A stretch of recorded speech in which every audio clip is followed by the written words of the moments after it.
Bonsoir tout le monde. Alors, je suis Sébastien Casteltor, je suis le vice-recteur recherche et durabilité et c'est vraiment un grand plaisir pour moi de vous accueillir ce soir. Chères étudiantes, chers étudiants et puis chères toutes et chers tous, nous sommes vraiment ravis de vous souhaiter la bienvenue à l'Université de Genève ce soir pour cette soirée sur le thème « Comment communiquer sur le climat ». L'université est vraiment ravie et salue avec beaucoup d'enthousiasme cette initiative qui marque bien notre volonté de collaborer avec la cité, avec la population, avec tout le monde, avec la communauté, sous l'angle de l'expertise dans la communication sur les questions climatiques et de durabilité au sens plus large. L'enjeu tel que je le conçois ici et tel qu'on le conçoit, je crois, c'est bien sûr pas une communication au sens la com, qui est vraiment pas ce qu'on recherche, mais plutôt cet échange authentique, le véritable échange d'informations entre les experts, entre nous tous en fait, afin d'éduquer, d'informer, pour avoir, à mon avis, des effets réels, des effets tangibles dans la société et sur l'environnement. Donc c'est vraiment cet échange authentique qu'on essaie de travailler. Alors donc j'aimerais vraiment remercier vivement nos invités spéciaux de ce soir. En premier lieu, Jonas Schneider, journaliste, animateur radio, producteur, directeur de Nouprod, avec Clara Marbéan, qui est également impliquée à Nouprod, et qui ont une aventure commune avec le professeur Tobias Broch, et donc ils vont nous présenter leurs travaux et cette aventure.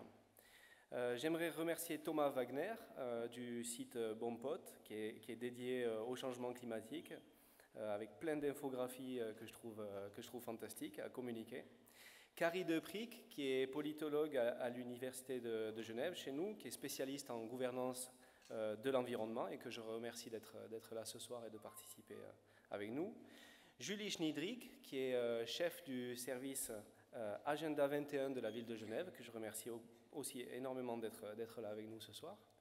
Et Thomas Wiesel, qui est humoriste, et merci beaucoup Thomas d'être avec nous ce soir pour faire partie de cette soirée. J'en profite aussi pour remercier également grandement l'équipe, ce que j'appelle l'équipe durabilité de l'UNIGE, mais qui est une équipe durable et en croissance et en évolution, qui est vraiment à l'impulsion et à la mise en œuvre de cette soirée. Stéphanie Reuss, que vous allez voir plusieurs fois ce soir, je pense. Fabrice Calam, qui est là aussi, je ne sais pas où il est, Fabrice, il est là-bas. Et également, sans qui ce ne serait pas possible, notre équipe communication, notamment Candice et Yvon, qui sont vraiment super importants pour nous pour communiquer sur toutes nos actions. Donc j'espère que cette rencontre de ce soir inspirera des idées et des discussions sur la façon dont nous pouvons mieux parler ensemble du climat et dont je crois nous pouvons mieux parler ensemble de plein d'autres sujets qui sont parfois sensibles, même s'ils ne devraient pas. Je crois que ce sera riche d'enseignements. Donc merci beaucoup d'être là si nombreux ce soir. Merci à tous, à toutes, et bonne soirée. Et je cède la parole à Jonas Schneider. Merci beaucoup.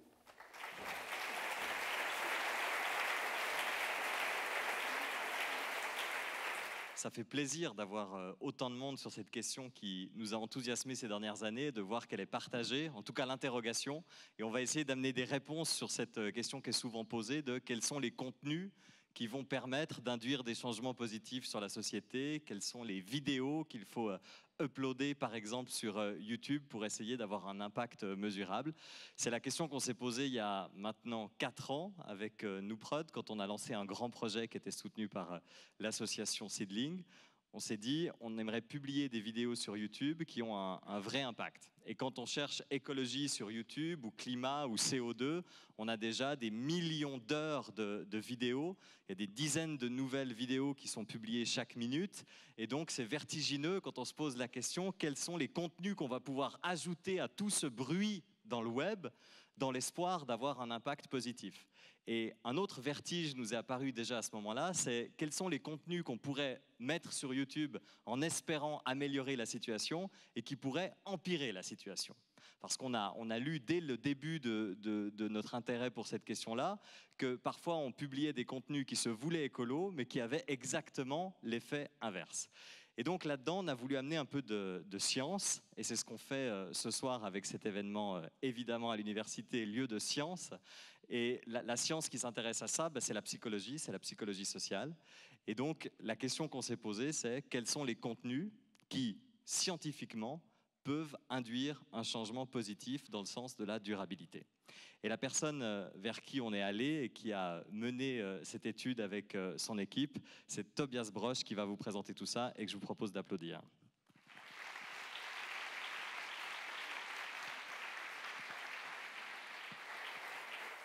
Tobias, vous êtes directeur du laboratoire de décision du consommateur et de comportement durable ici à l'Université de Genève et vous allez nous présenter l'étude que vous avez menée avec votre équipe et qui est à la source du contenu qu'on va faire ce soir et de ce qu'on va présenter tout à l'heure. On vous écoute. Merci beaucoup. Donc, bonsoir tout le monde. Donc oui, mon objectif c'est d'expliquer dans 5 à 7 minutes peut-être quelle est la contribution que les sciences du comportement et la psychologie peuvent donner dans cette question, comment communiquer sur le changement climatique. Donc de base, la communication sur le changement climatique, c'est la transmission des informations sur, par exemple, les causes, les conséquences du changement climatique, des actions qu'on peut prendre, avec les buts d'éduquer, d'informer, mais aussi de persuader et de mobiliser la population. Mais comme Jonas il a déjà dit, il existe des grandes différences dans la manière dont cette communication peut être réalisée. Et ces différences viennent aussi avec le fait que ça va être plus ou moins efficace, ça peut être perçu d'une bonne manière par la population cible, mais ça peut aussi créer de la réactance. Et pourquoi c'est une problématique dans le contexte du changement climatique? Donc, comme on va voir aussi ce soir, le changement climatique, c'est un phénomène assez spécial d'une perspective psychologique. C'est relativement nouveau dans l'histoire de l'humanité. C'est intrinsèquement un phénomène assez abstrait et ça reste quand même un peu distant au niveau psychologique. Et donc, à cause de cette structure, pour nous, c'est difficile de comprendre réellement l'impact du changement climatique sur notre vie et l'urgence de prendre des mesures en faveur du climat pour s'attaquer à la problématique. Et donc, il y a beaucoup de barrières psychologiques au niveau cognitif, au niveau émotionnel, au niveau social, qui peuvent interférer avec la perception de messages de la communication sur le climat. Et donc, c'est là où nous, on est entré dans ce projet, parce qu'on nous a demandé de faire une revue de ce qu'on sait sur le fonctionnement des différentes stratégies de communication sur le climat. Et donc, on a pu créer une équipe au sein de notre laboratoire avec Fatih Ünal, avec Tobias Pampati et avec Laura Pagel. Et on a procédé à un examen systématique des différentes stratégies qui existent. On a pu évaluer leur efficacité, donc on a pu évaluer à quel point ça peut vraiment changer les attitudes, le soutien à la politique, les actions climatiques, basées sur la littérature publiée dans le contexte d'une grande méta-analyse. Et puis on a essayé d'extraire une série de guidelines qu'on a transmis aussi à nous, qu'ils ont utilisés dans le contexte des vidéos dont on va regarder un ce soir. Donc, qu'est-ce qu'on a trouvé? Quels sont donc les types de communication climatique les plus efficaces qui facilitent le changement de comportement? Je vous ai dit, on a fait le tour de toute la littérature et la réponse qu'on a trouvée, c'est compliqué. Malheureusement, on n'a pas pu identifier une règle d'or, une solution qui marche le mieux pour toutes les personnes dans tous les domaines comportementaux, dans tous les contextes. Donc, comme toujours, quand il y a des humains qui sont impliqués, ça reste compliqué. Par contre, donc, on a essayé d'extraire un peu ce qui marche dans ce qu'on a pu voir et on a développé des guidelines, donc des astuces qui font partie des communications qui marchent mieux. Et donc, on a trouvé cinq principes qu'on va prendre en compte dans ces communications. Donc, le plus important, c'est être pertinent. Comme je dis, le changement climatique, c'est quelque chose qui reste un peu distant au niveau psychologique. Hein? C'est loin dans l'avenir, c'est pas ici à Genève, c'est pas vraiment mon problème. Oui, aussi un peu, mais pas complètement. Et donc, il faut rendre le changement climatique pertinent pour des différents publics. Il faut communiquer que c'est vraiment le problème de chacun et de chacune. Pour faire ça, d'une manière convaincante, il faut aussi être digne de confiance. Donc, il faut fournir des informations crédibles, qui ne sont pas biaisées, qui prennent en compte les plusieurs perspectives qui existent et qui gèrent aussi l'incertitude. Donc, on ne sait pas tout sur le changement climatique, il faut l'avouer, il faut être transparent avec ce qu'on sait, ce qu'on ne sait pas. Il faut aussi être intuitif, c'est-à-dire il faut aussi parler à nos émotions, hein, parce que les messages, on doit les comprendre, mais on doit aussi les ressentir au niveau affectif, au niveau émotionnel. Et donc, pour ça, la communication doit être simple, pas trop compliquée, vivante, percutante. Une ingrédiente qui est aussi très importante, c'est qu'il faut montrer la voie. Si on veut que les gens changent leur comportement après ces messages, il faut communiquer aussi des solutions concrètes, il faut offrir des perspectives d'action, donc être axé aussi sur les solutions et pas seulement sur les problèmes. Et donc ça me mène déjà le dernier élément, c'est équilibrer le message. Donc il faut souligner la gravité du sujet. C'est vrai que le changement climatique, c'est un problème grave, il faut agir, mais il ne faut pas juste rester sur l'anxiété, sur la peur, sur tout ce qui ne va pas. Il faut aussi mettre en avant le potentiel d'un changement positif. Donc il faut aussi rajouter une bonne dose d'espoir dans ces communications. Et donc voilà, ça c'est les guidelines qu'on a développées, c'est notre résumé de la littérature, c'est ce qu'on a fourni à Jonas et ses collègues. Et maintenant, on se réjouit aussi de voir le résultat de ces travaux. Donc, je vous remercie pour votre attention et bonne suite.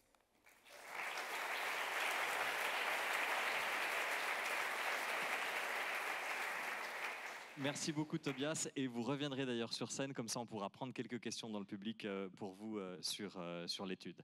On va plonger dans le contenu qu'on a créé suite à l'étude de Tobias et son équipe, vu qu'ils ont tiré justement des guidelines ou des bonnes pratiques, des grands principes à recommander. On voulait ensuite que ces grands principes puissent être distribués auprès de celles et ceux qui doivent créer du contenu, qu'ils et elles soient dans des gouvernements de villes, de cantons, de pays, dans des ONG, dans des entreprises.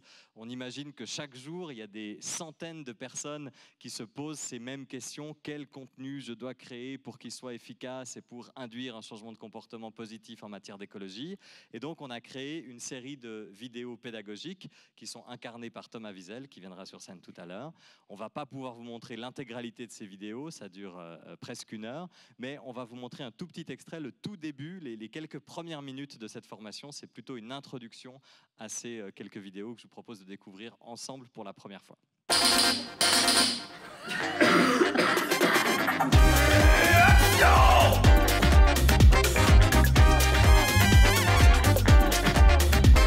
Bonjour et bienvenue dans Comment communiquer pour encourager les personnes à agir contre le réchauffement climatique. Les rapports du GIEC sont alarmistes et conseillent une action rapide et efficace. La crise est là et ses effets sont de plus en plus visibles, comme les inondations en Grèce ou en Libye, ou les méga-feux au Canada, ou le cyclone Ida. Enfin, je ne vais pas non plus tout lister. Le but, c'est de faire une vidéo moins longue qu'Oppenheimer. Je sais que votre temps est précieux. La fréquence et l'intensité de ces événements est en augmentation. Ça, c'est la mauvaise nouvelle. La bonne nouvelle, c'est que nos choix individuels et nos choix de consommation peuvent avoir un impact positif. En effet, il est scientifiquement prouvé que les changements de comportement permettent de réduire drastiquement les émissions de CO2. Vous retrouvez sur la page de la vidéo des liens vers les articles scientifiques qui détaillent l'importance de ces changements de comportement.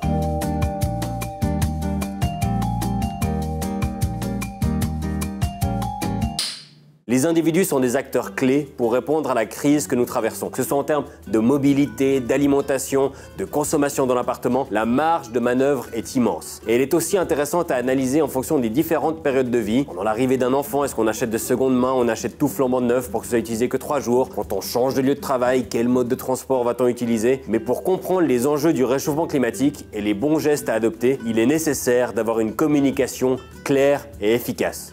Vous voyez une interview de Christine and the Queens? Ben l'inverse. Est-ce que le passé a même une existence réelle?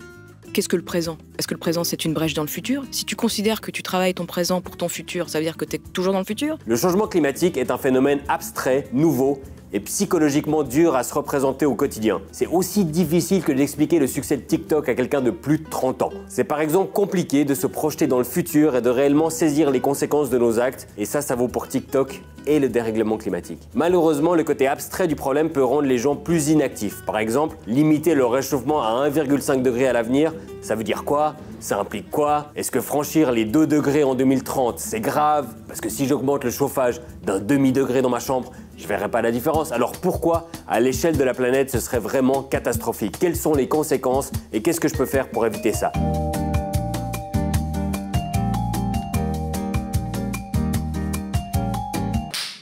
Comment communiquer au mieux pour faciliter les changements de comportement? Parce qu'en fait, on a découvert que pour faire agir les gens, il ne suffit pas de dire Jacadi. Pour répondre à cette question et pour nourrir cette formation, nous nous inspirons d'une des études du chercheur Fatih Ouenal pour vous proposer des outils pour améliorer cette communication et ses effets. Fatih Ouenal a fait une méta-analyse de milliers d'articles. Ça fait toujours très sérieux de placer méta-analyse, hein, ça pose son nom, c'est pas mal. Il en a extrait les meilleures méthodes pour inciter les individus à changer de comportement et faire face au changement climatique. Il s'agit notamment de recommandations ou de stratégies de communication. Ouenal parle aussi d'interventions comportementales, c'est-à-dire de politiques ou d'incitations financières qui permettent de changer l'environnement. Mais dans le cadre de cette formation, nous allons essentiellement nous concentrer sur les recommandations en termes de communication. C'est déjà pas mal. La politique, c'est une autre paire de manches. Faudrait faire cette vidéo en suisse allemand. Das kann ich nicht.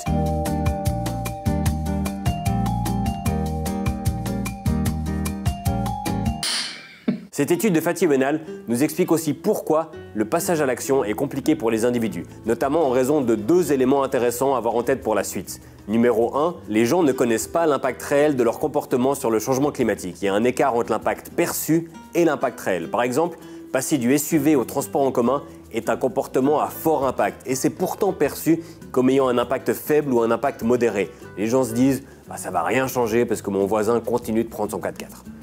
Pareil avec le changement de régime. Passer à un régime végétalien est perçu comme un comportement à faible impact par 48% des sondés, alors que ça a un fort impact. Et pas seulement sur le fait que les 3/4 de vos conversations vont désormais parler d'alimentation. Encore plus frappant, interdire les vols transpacifiques, c'est perçu comme ayant un impact fort par 19% des répondants seulement, alors que déjà, ça diviserait par 12 le nombre de photos de plages paradisiaques sur vos comptes Instagram.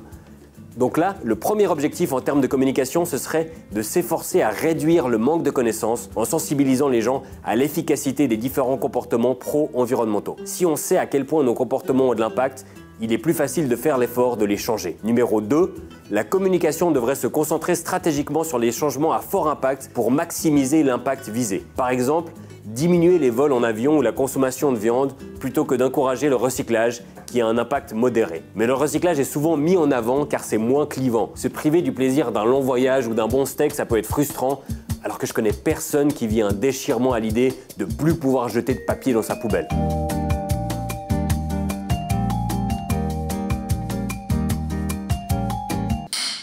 Il existe aussi d'autres blocages, barrières émotionnelles ou biais cognitifs qui limitent le passage à l'acte. Le biais de l'action unique, le biais d'optimisme, les gens ont souvent tendance à sous-estimer la portée ou la gravité d'un problème, ou alors des mécanismes défensifs en réaction à une mauvaise communication comme la non-croyance ou le scepticisme, voire même la réactance qui est en gros d'adopter le comportement opposé à celui qui serait efficace. Avoir en tête tous ces aspects et mieux communiquer, c'est optimiser les chances de succès. Parce que jusqu'à maintenant, la communication utilisée provoque pas suffisamment de changements de comportement. Mais mieux communiquer, c'est aussi éviter de déclencher ces mécanismes défensifs ou ces réactions inadaptées.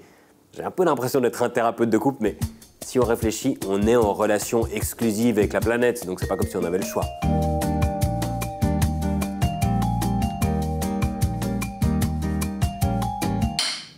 Une communication imparfaite peut engendrer un comportement non souhaité. Par exemple, une campagne axée sur la nécessité de remplacer les ampoules traditionnelles par des LED pourrait, sans le vouloir, rendre les gens moins enclins à éteindre les lumières. Puis après, il faut faire une autre campagne avec un père de famille qui dit « Eh oh, c'est pas vers ça ici » et on perd beaucoup de temps et d'argent. Et vu que le temps, c'est de l'argent, ça fait du temps et de l'argent. Enfin bref.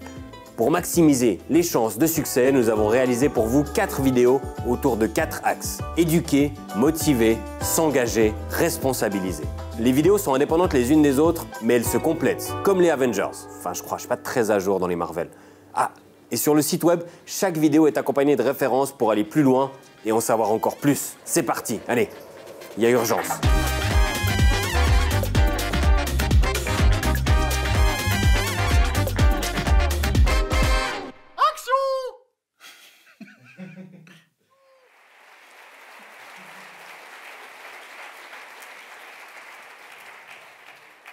Et comme Thomas Wiesel l'a dit, c'est parti. Ça veut dire que c'est mis en ligne dans les prochaines minutes. On vous donnera un QR code à la toute fin de cette soirée et vous pourrez accéder à ces vidéos.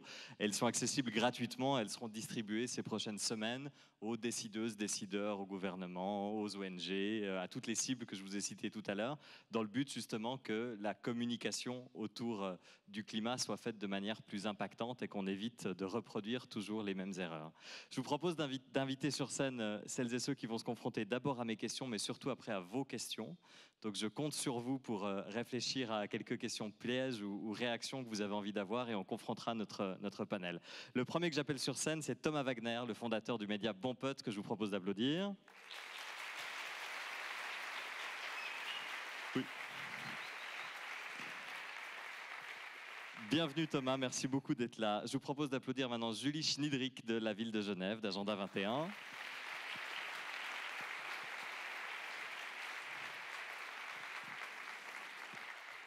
Bienvenue Julie, vous êtes chef de service Agenda 21 à la ville de Genève et vous êtes justement en charge de communiquer ce type de message, donc ce sera super intéressant de vous entendre. Et puis Carrie Deprick, que je vous propose d'applaudir.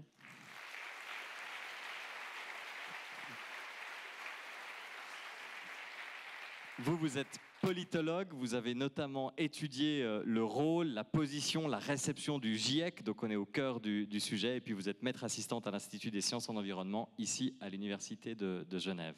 La première question est pour vous, Thomas, de Bon Pote. Quand on dit qu'il y a déjà plein de contenus sur Internet, sur le réchauffement climatique, que les réseaux sociaux sont déjà saturé de contenu dans tous les sens sur le climat, pourquoi est-ce que vous vous êtes dit, ben non, ça manque de quelque chose, j'ai envie de créer un média en ligne sur les réseaux sociaux qui va encore ajouter du contenu? Qu'est-ce qui manquait selon vous pour créer un média, Thomas?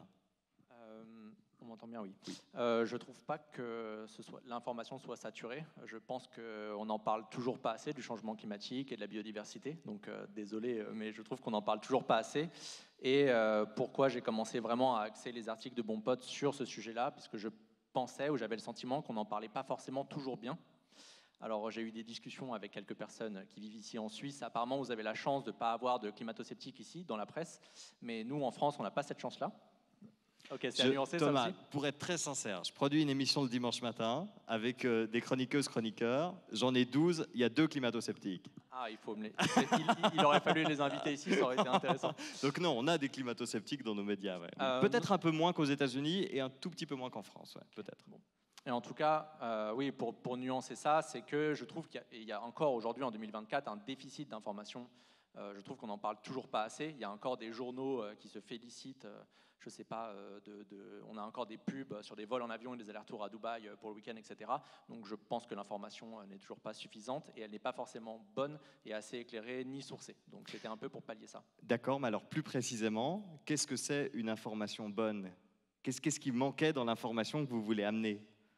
Une information qu'on puisse vérifier. Ça veut dire, typiquement, là, dans mon cas pour Bon Pote, quand j'annonce un chiffre sur l'avion, sur l'impact de l'avion sur le réchauffement climatique, vous pouvez aller challenger parce que derrière, il y a de la littérature scientifique et une méta-analyse, puisque c'est un gros mot.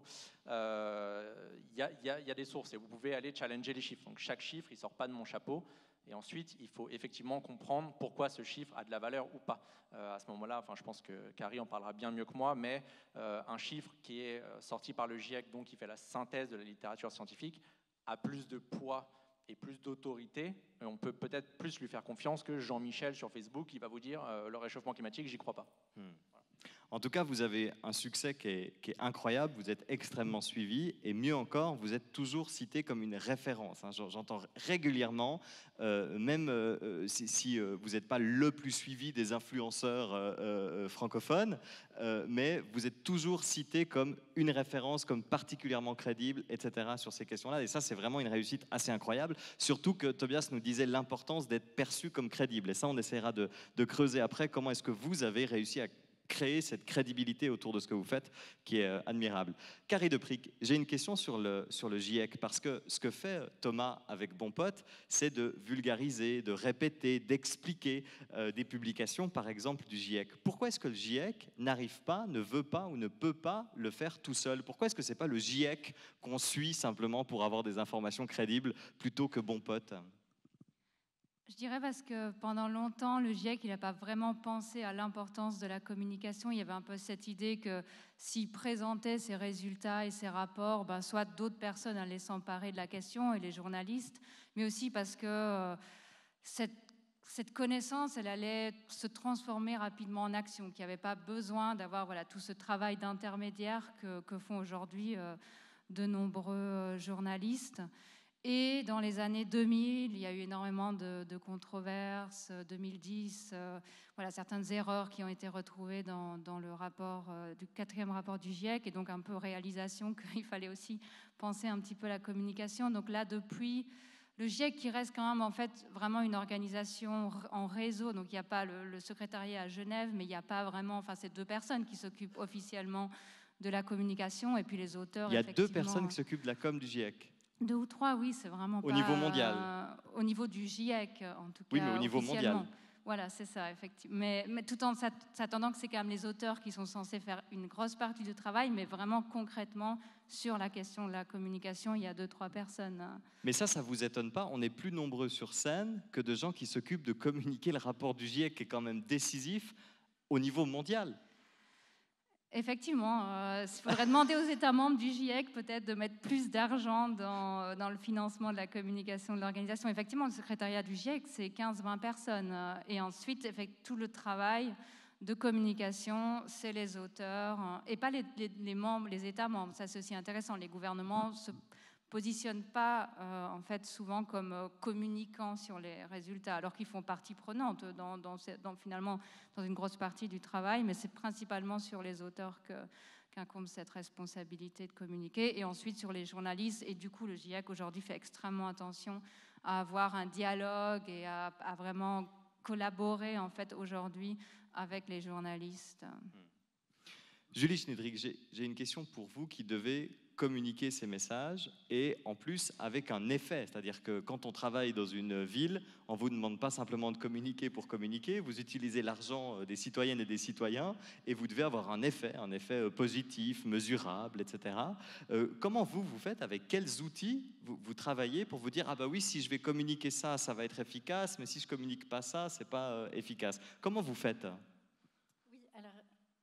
Effectivement, on m'entend ou pas? Oui. Alors effectivement, en tant qu'institution publique, on n'a pas, comme Bon Pote par exemple, une identité personnalisée où on peut inspirer des gens, les influencer. On a une posture institutionnelle, bien sûr, en tant qu'administration publique. Donc l'idée, c'est de pouvoir toucher le plus grand nombre de citoyens. Et pour cela, il faut vraiment avoir une multiplicité des messages, tant sur le fond que sur la forme. Puisque si on veut toucher beaucoup d'individus, on doit savoir que les individus sont différents en termes déjà de niveau de compétences par rapport au domaine du climat, si on parle du climat aujourd'hui, au niveau d'implication, au niveau d'engagement, mais il y a aussi différents strates de la population, différents âges, etc. Donc on a une communication plus institutionnelle, bien sûr, qui s'inscrit aussi dans un cadre légal.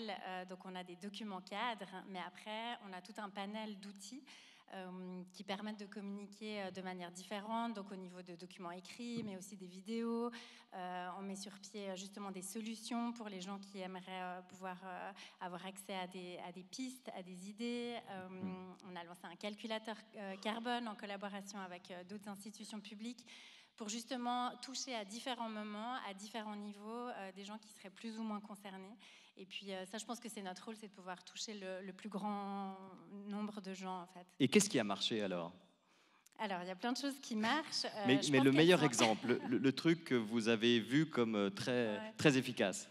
Alors, il y a eu une campagne en 2019, sauf erreur, donc j'étais pas encore à la tête du service, mais avec justement une humoriste, Marina Rollman, qui a pu faire 5 vidéos sur les 5 gestes climat qu'on avait identifiés pour que les citoyens justement puissent s'identifier à des gestes simples, à des solutions proposées.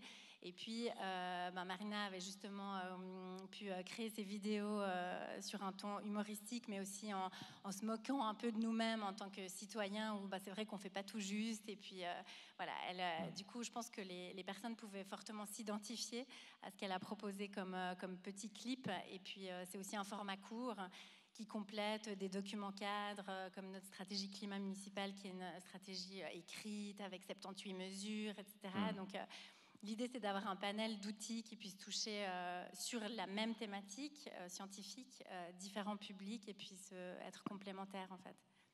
Ce qui est intéressant, c'est d'utiliser, par exemple, Marina Rollman ou un humoriste pour essayer de capter l'attention de gens qui ne cherchent pas forcément des informations sur le climat. Et là, le nom Bon Pote, il fonctionne aussi particulièrement bien, Thomas. J'imagine que ça a été réfléchi. Le média ne s'appelle pas l'écologie en 10 leçons ou le climat. Non, ça s'appelle Bon Pote. Ça pourrait nous parler de n'importe quoi, en fait.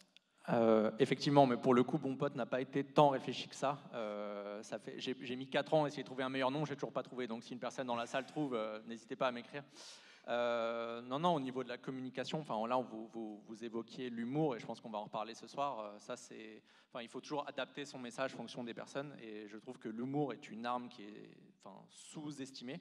On l'a vu avec Don't Look Up, donc je pense à main levée. Je veux juste faire un test. Qui a vu Don't Look Up dans la salle? Donc c'est plus de la moitié au moins. Donc ça, typiquement, ça a été vraiment un énorme levier sur le sujet. Et je sais qu'à l'époque, Valérie Masson-Delmotte, qui est l'ancienne vice-présidente du groupe 1 du GIEC, en avait parlé et avait vraiment mis en avant l'importance de l'humour pour véhiculer des messages. Et donc l'idée de Bon Pote, c'était aussi ça. On ne se prend pas au sérieux parce que Bon Pote, ça sonne pas monstre scientifique, ça sonne pas très institutionnel, ça sonne un peu humour. Ouais. Non, l'idée c'était surtout de faire confiance. Donc le bon pote, c'est celui en qui vous pouvez déjà avoir confiance. Donc ça veut dire qu'il y a une masse de travail derrière chaque article sur un sujet des voitures électriques, du vélo, de la viande, etc. Il y a un article à chaque fois spécifique et vous pouvez avoir confiance parce qu'il y a derrière un travail de recherche et la possibilité d'aller fact-checker.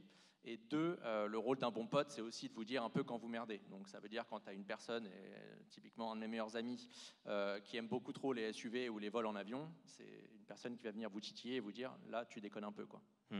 Comment vous faites alors pour avoir ce ton du bon pote et pas seulement le nom du bon pote et pas tomber dans le moralisateur c'est un danger qui vous guette à chaque seconde, parce que sur la thématique de l'écologie, on n'est jamais vraiment loin de la morale et du ton moralisateur. Oui, on l'est constamment reproché. D'ailleurs, je pense à certains autrices et auteurs du GIEC qui font juste le fait de vulgariser leurs travaux sur les réseaux sociaux, se font insulter pour ça. Donc c'est aussi pour ça que c'est difficile et peut-être qu'ils ne communiquent pas tant que ça dessus. Mais on est tout de suite taxé de moralisateur, de dictateur. Ça revient en général quand on vous dit « je pense qu'on devrait un petit peu réduire les vols en avion ». Moi, j'ai déjà été comparé à Hitler assez rapidement. Donc, mes parents étaient très fiers, mais ce n'est pas très agréable. Mais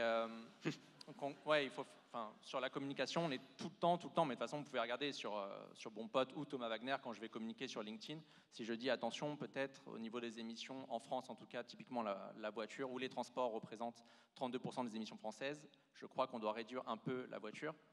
Il y a forcément des commentaires de personnes qui vont me comparer à un dictateur dans les commentaires. C'est systématique, c'est 100%. Il n'y a pas de... Un autre danger qui vous guette, et là-dessus vous êtes, je trouve, admirable par rapport à bon nombre d'influenceurs sur le climat dans la francophonie, c'est la démagogie. Il y a des thématiques qui excitent beaucoup plus, qui font beaucoup plus de likes, et qui ne sont pas forcément les thématiques qui ont le plus d'impact CO2, mais qui sont les thématiques qui permettent de mobiliser le plus des communautés. Et on le voit beaucoup pour des influenceurs qui ont besoin d'un crowdfunding, par exemple. Ils vont aller vers quelques thématiques qui sont des thématiques plus sexy, pas forcément en termes de priorisation des émissions de CO2, mais qui excitent les foules. Est-ce que ça, vous avez l'impression que c'est une tentation que vous pouvez avoir aussi, d'aller vers des thématiques plus démago? Malheureusement, ça c'est le jeu des algorithmes. Je l'ai vu, enfin, je vais donner un exemple. J'ai écrit une fausse lettre de démission de Patrick Pouyanné, qui est le patron de Total. Ça a été lu plusieurs centaines de milliers de fois, et je pense qu'il l'a lu, parce que quand vous tapez son nom sur Google, ça pop dans les 10 premières recherches. Ça a été beaucoup plus lu qu'un article où j'ai passé, je pense, un mois dessus sur les pertes et dommages. Donc, qui est vraiment un volet, en tout cas de la politique du changement climatique, qui est hyper important, c'est de la justice climatique, ça me tient à cœur.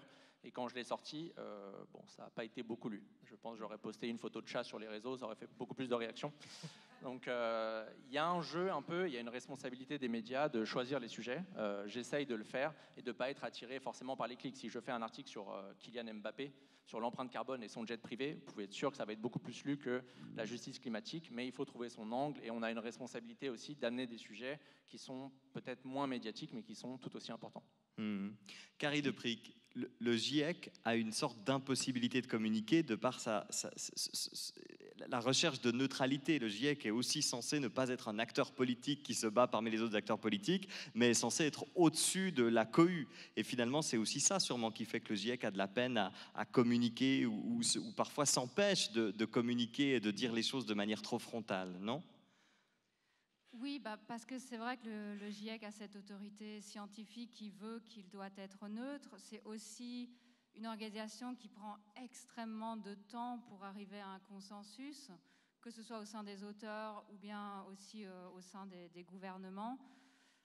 Donc ce qui fait qu'il doit faire extrêmement aussi attention au moment où il a obtenu un consensus dans la manière dont il va communiquer pour ne pas froisser différentes communautés, différents États. Donc ça, je pense qu'il faut vraiment le rappeler, le GIEC est une organisation intergouvernementale.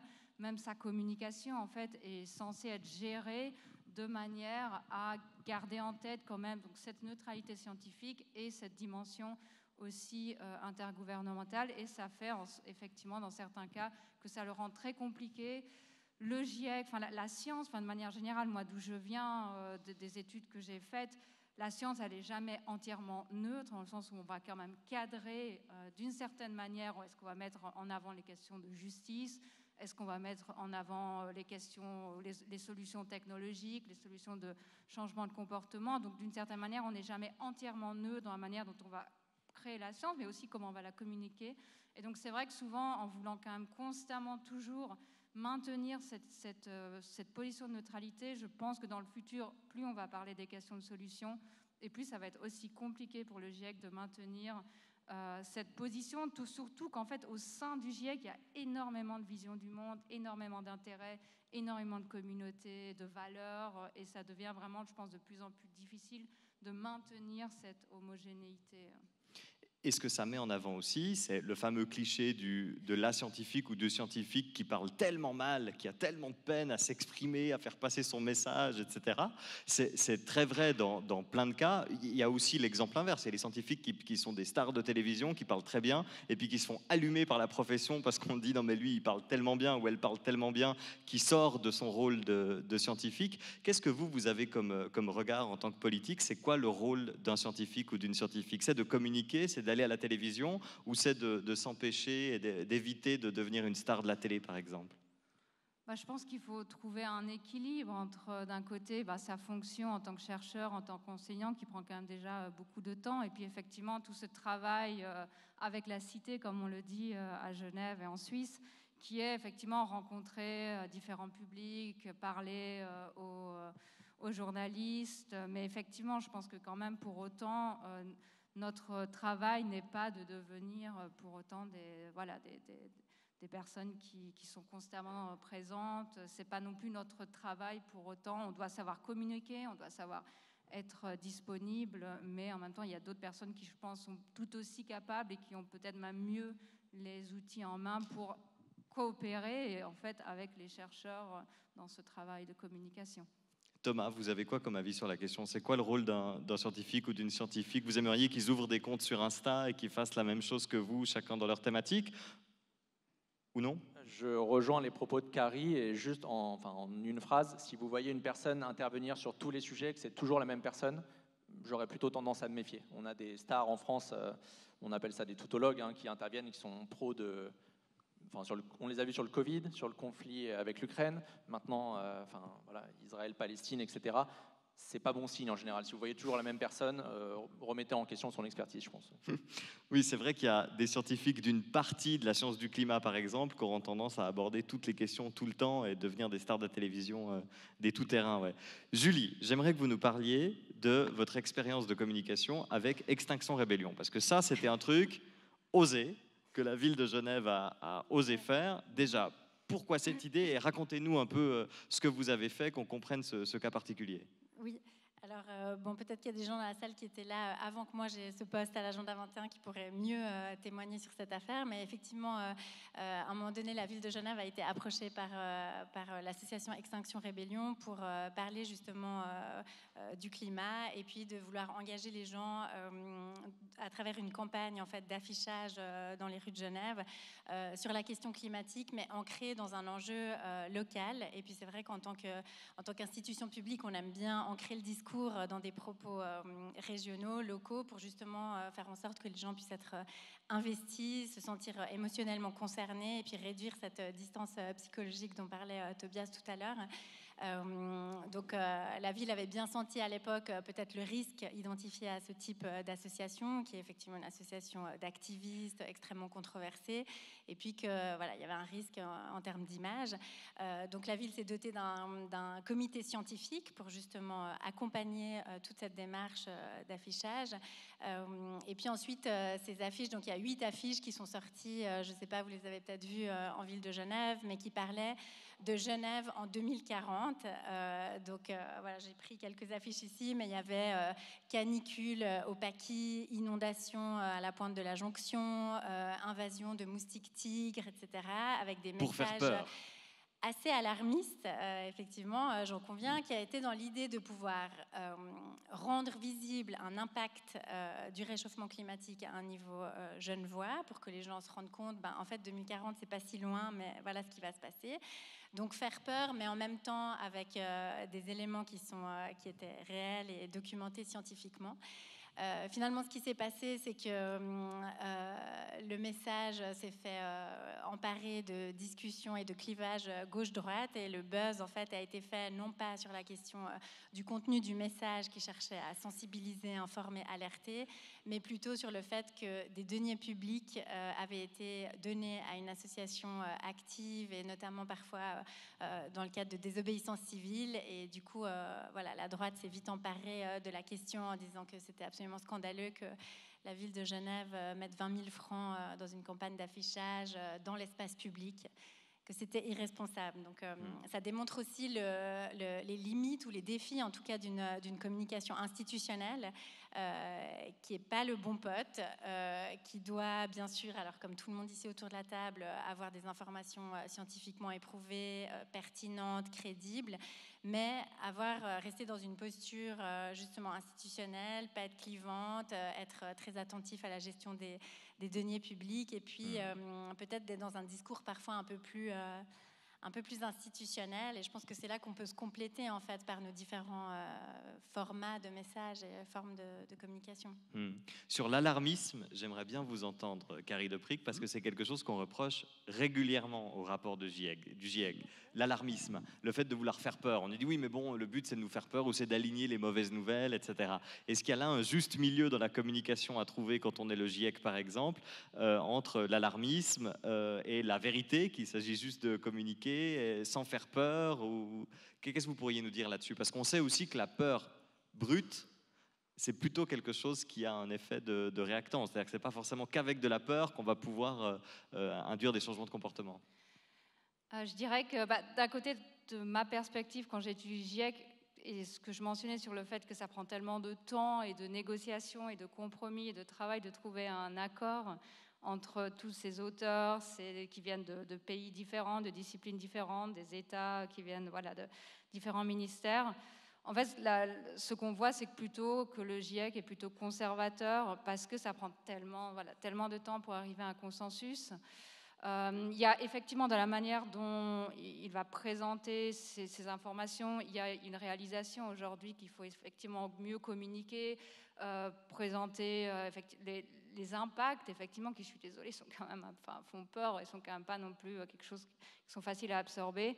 Et en même temps, voilà, trouver aussi des moyens de rester optimiste. Alors c'est un grand débat, ce dernier cycle, sur cet équilibre entre pessimisme, optimisme, et avec cette idée, par exemple, ce que fait beaucoup le GIEC, c'est communiquer. Il y a toujours 2 messages. Si vous regardez, vous voyez plus ou moins 2 messages qui vont parler des aspects négatifs du changement climatique, et puis le dernier message plutôt optimiste sur les solutions qui existent. Donc voilà, il y a tout un travail en tout cas pour essayer de trouver un certain équilibre sur cette question. Thomas Wagner, sur cette échelle qui commence au climato-pessimiste, qui nous donne envie juste de mourir et on n'y arrivera jamais, on laisse tout tomber, au climato-optimiste, le techno-solutionniste qui nous dit tout va bien, on a trouvé toutes les solutions, ou on est sur le point de les trouver, il n'y a rien à faire. Ça, c'est les deux extrêmes.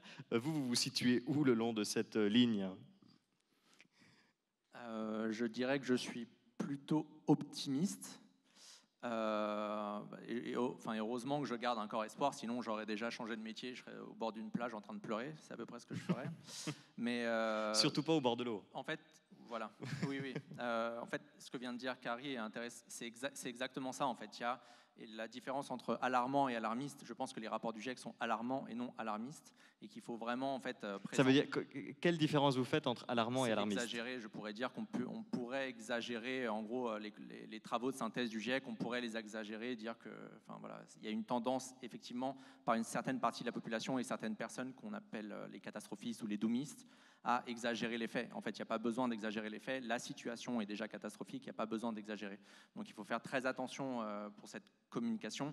Et je trouve personnellement d'ailleurs que les catastrophistes sont autant un problème que les climato-sceptiques. Je les mets vraiment au même, puisque en fait la conclusion des deux, ça mène à l'inaction. Donc c'est vraiment problématique.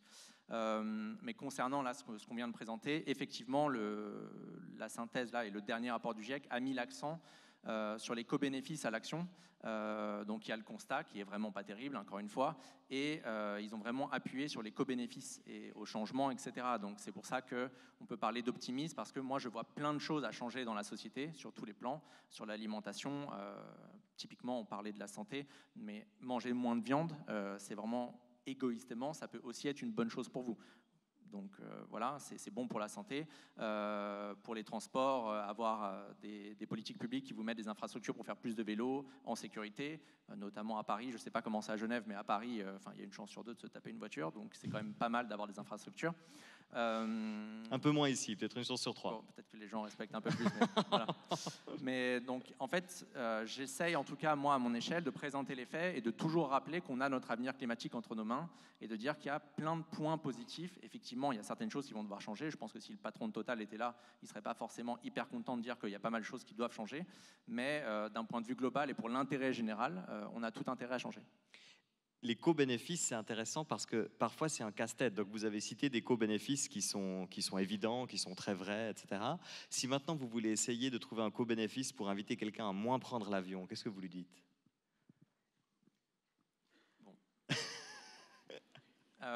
En fait, il faut doser. Donc, mettons à part le sujet de la famille et de la santé, parce que voilà, je vais prendre l'exemple d'une personne. En fait, c'est toujours pareil. Il faut avoir l'information sur l'avion et les conséquences de l'avion et à quel point c'est une question aussi de justice climatique, puisqu'on sait que c'est 1% des habitants qui représentent 50% des émissions de l'avion.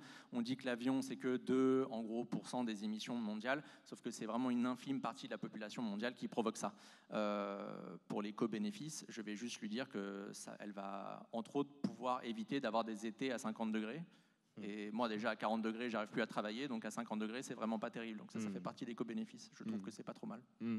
Thomas, vous avez tout récemment publié un article dans Bon Pote au sujet, justement, des conseils pour une communication efficace. Donc, vous avez, vous aussi, analysé ce qui fonctionnait, ce qui fonctionnait pas, en cherchant différentes études, peut-être parfois les mêmes que celles que l'équipe de Tobias Broche a analysées. Qu'est-ce que vous en avez tiré ? Qu'est-ce qui est important, selon vous, là-dedans ? Déjà, j'ai appris de mes erreurs, parce qu'au début, évidemment, quand vous découvrez le sujet, vous avez envie d'engueuler tout le monde et dire non mais attends, ça c'est catastrophique, etc. Donc déjà, apprendre de ses erreurs, c'est assez efficace.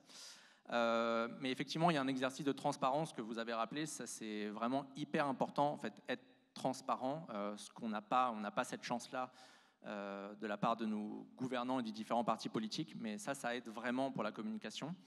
Et parfois, ne pas forcément parler que sous l'angle du climat et peut-être l'aborder plus tard.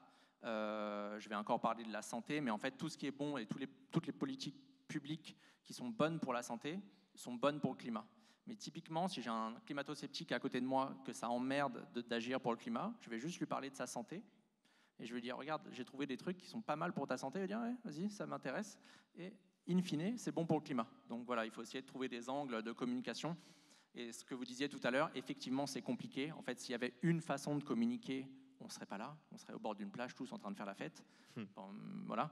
Mais on serait en train de faire autre chose. Donc évidemment, il faut toujours adapter son discours. Il y a des gens qui vont être sensibles aux chiffres, des gens vont être sensibles à la vidéo, à l'écoute, des gens vont être sensibles à l'humour. Donc voilà, il faut vraiment multiplier les formes. Julie, les bonnes pratiques, la psychologie sociale, si on la suit de manière très aboutie, on arrive dans la manipulation. C'est-à-dire que, par exemple, parler de la santé, c'est une première petite technique de manipulation. Et on n'attend pas de l'État et de la ville de Genève qui nous manipulent et qui manipulent les citoyens. Où est-ce que vous placez la limite? Utiliser les techniques de psychologie sociale pour ne pas faire tout faux et, d'un autre côté, pas manipuler à grande échelle la population parce que ce n'est pas ce qu'on vous demande non plus. Bon, en tant que moi-même psychologue social, je pense que tous les mécanismes d'influence sociale sont une forme de manipulation. Après, quand elle ne se fait pas à dessein et que voilà, on cherche à influencer collectivement, de manière positive, pour des changements dont on sait qu'ils sont objectivement justes, entre guillemets.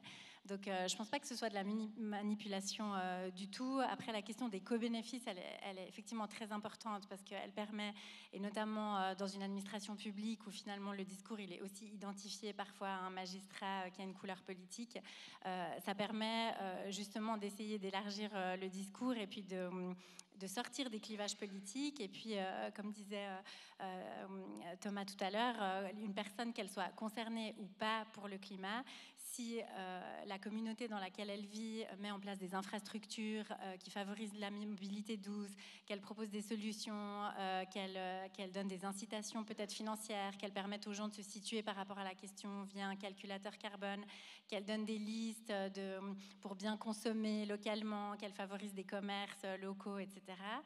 Et bien, ça, pour moi, c'est des co-bénéfices, c'est pas de la manipulation, c'est simplement donner un cadre de vie aux gens pour faire en sorte qu'ils soient écologistes ou pas, ils vont avoir des comportements de consommation qui sont vertueux. Et puis ça, je pense que c'est vraiment le rôle des administrations publiques, et c'est de pouvoir sensibiliser là-dessus. On est parfois arrivé à des décisions d'interdiction, donc on n'est pas que dans la consommation, dans de la communication ou de l'incitation, mais parfois aussi dans des interdits. Là, la ville de Genève a par exemple récemment interdit la vaisselle jetable dans l'espace public ou dans les manifestations publiques de la ville. Et à travers cet interdit, on communique sur la question des produits à usage unique, sur la question des déchets, etc. Et du coup, le co-bénéfice, c'est une meilleure qualité de vie, c'est des coûts en moins pour la voirie, le nettoyage des rues, etc. Mais c'est aussi parler aux gens de cette question des produits à usage unique. Et du coup, à travers ces actions-là, qui peuvent être des interdictions parfois, parce qu'en tant qu'administration publique, on donne un cadre aussi de vie aux citoyens, on peut avoir un effet et communiquer, sensibiliser sur pourquoi cette décision a été prise et pourquoi on a été jusqu'à l'interdiction. Est-ce que l'idée que parfois certaines de vos communications peuvent avoir l'effet inverse vous traverse, vous inquiète? Est-ce que ça fait partie de vos préoccupations, de dire attention, là, si on va trop dans ce sens-là, on risque de radicaliser, entre guillemets, ou d'inviter les gens à laisser tomber? Est-ce que ça fait partie de vos questionnements et de vos discussions? Oui, absolument. On est un service de la ville de Genève qui est souvent qualifié de wokiste par certains opposants, alors même que peut-être qu'on l'est dans le bon sens du terme, mais en tous les cas, on essaye de faire au mieux notre travail de manière crédible, etc., et de pas cliver. Mais c'est des risques, bien sûr, qu'on identifie. Il y a eu la question du débat autour de la viande l'été dernier, dans le cadre notamment de la fête de la musique, où il y a eu une proposition de réduire les stands qui proposaient de la viande lors de cette manifestation populaire. Et c'est vrai que ça a été compris, notamment par certains lobbies agricoles genevois, comme l'interdiction de la viande, la ville de Genève va tuer notre élevage, etc. Alors que c'était juste une inversion des proportions. C'était une proposition de revenir à des choses réduites, qui rejoignent en plus les recommandations de l'OMS au niveau de la santé. Mais voilà, c'est un risque, et effectivement, quand on prend des positions fortes, assez vite, on se fait rattraper par certains buzz. Mais c'est pour ça que c'est important d'avoir des arguments derrière pour se défendre et pour expliquer pourquoi cette décision a été prise, que scientifiquement c'est élaboré, et puis que c'est pas juste une lubie d'un politicien, mais qu'il y a vraiment une raison derrière, que ça rentre dans un cadre législatif, que ça se raccroche à une stratégie, etc. Donc voilà, c'est important d'avoir vraiment des faits élaborés derrière. Très bien. Carrie Deprick, est-ce que le GIEC se soucie aussi de psychologie sociale dans toutes les dimensions scientifiques du GIEC? Est-ce que dans les rapports du GIEC, on parle aussi des réactions du public, des citoyennes et des citoyens, et de comment les embarquer dans les solutions que peuvent esquisser les rapports du GIEC? Alors très peu. Historiquement, le GIEC il a été vraiment dominé plutôt par les sciences naturelles. Et récemment, effectivement, depuis le 5e et 6e rapport, il fait un peu plus attention, il essaie d'intégrer plus les sciences sociales. Après, voilà, principalement, ça reste par exemple des économistes, les sciences sociales, sociologues, psychologie sociale, géographie, anthropologie, ça reste quand même vraiment minoritaire. Il y a quand même de plus en plus de débats. Donc, par exemple, le groupe 3 sur l'atténuation au changement climatique avait tout un chapitre sur les changements de comportement, donc c'est le chapitre 5, et qui a vraiment été, je pense, un des chapitres phares du rapport, vraiment poussé par les membres du bureau, poussé par les auteurs. Il y avait une volonté, en tout cas claire, de mettre en avant ce type de solution, puisque historiquement, de nouveau, le GIEC était très plutôt solution technologique.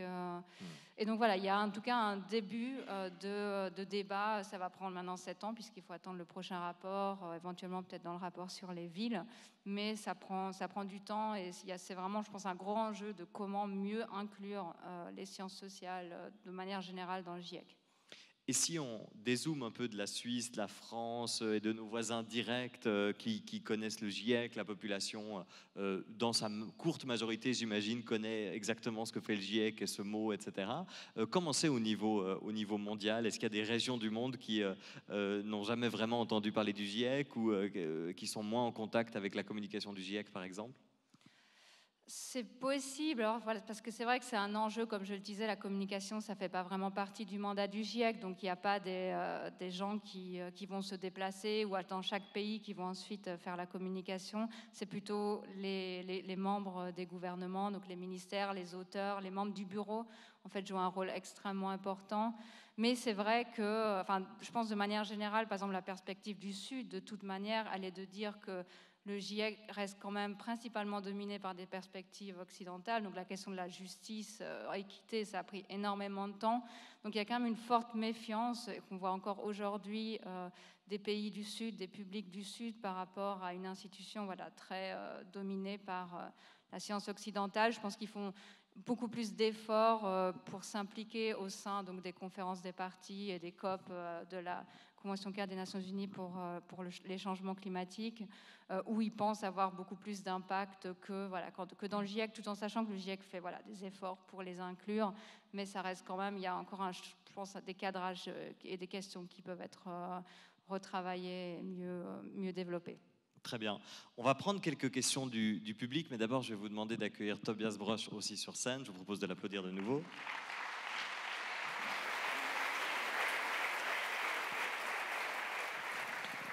Et Tobias, prenez un micro. J'ai quand même une question à vous poser parce que je me mets à votre place. Vous, votre domaine de recherche, et ce n'est pas nouveau avec cette étude, c'est précisément les bonnes pratiques de communication, d'information, dans le but d'induire les bons effets sur les bonnes personnes.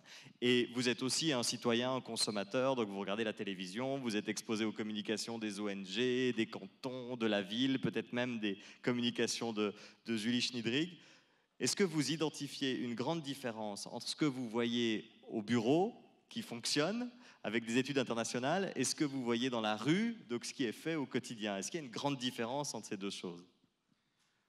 Donc oui, je dirais qu'il y a une grande différence déjà parce que dans les études qu'on utilise au bureau, en fait, c'est juste un tout petit snapshot. Donc, on a une toute petite partie de tout ce qui existe, parce que déjà là, on dépend des études publiées qui ont évalué l'impact des communications sur le comportement. Et ça, c'est quelque chose qui se fait très rarement, pas assez souvent de loin, notamment parce que ça nécessite beaucoup de ressources. C'est coûteux. Mais en fait, c'est la seule manière de vraiment savoir si quelque chose marche ou pas. Et donc, je pense, oui, ça devrait se faire beaucoup plus souvent. Après, sur le terrain, en fait, quand on est sur YouTube ou Twitter, je ne sais pas, il y a beaucoup plus de diversité encore, juste dans les echo chambers, les choses qui deviennent déjà un peu à côté de la plaque. Mais si on regarde, je pense qu'il y a des choses qui se font déjà assez souvent et des choses qui se font pas assez souvent si on regarde ce qu'on a trouvé dans nos analyses.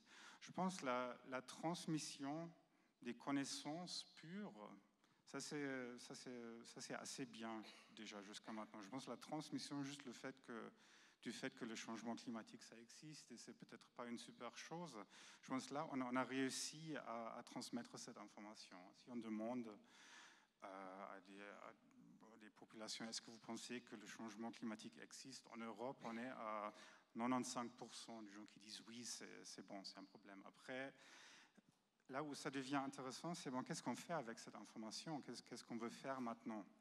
Et là, il y a encore, je pense, des lacunes à remplir, notamment tout ce qui est l'intégration de ce qu'on sait sur ces aspects motivationnels et affectifs, parce qu'on sait beaucoup sur l'impact des différentes informations sur nous. Donc là, on a parlé déjà de Extinction Rebellion et des communications qui font peur. Est-ce que c'est une bonne chose ou non?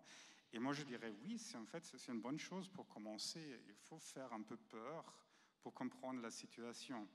Donc, en principe, je pense que c'était une très bonne stratégie. Peut-être le messager, ce n'était pas optimal, mais juste l'idée de rapprocher le problème, de nous communiquer ce que ça veut dire pour nous ici à Genève dans 50 ans.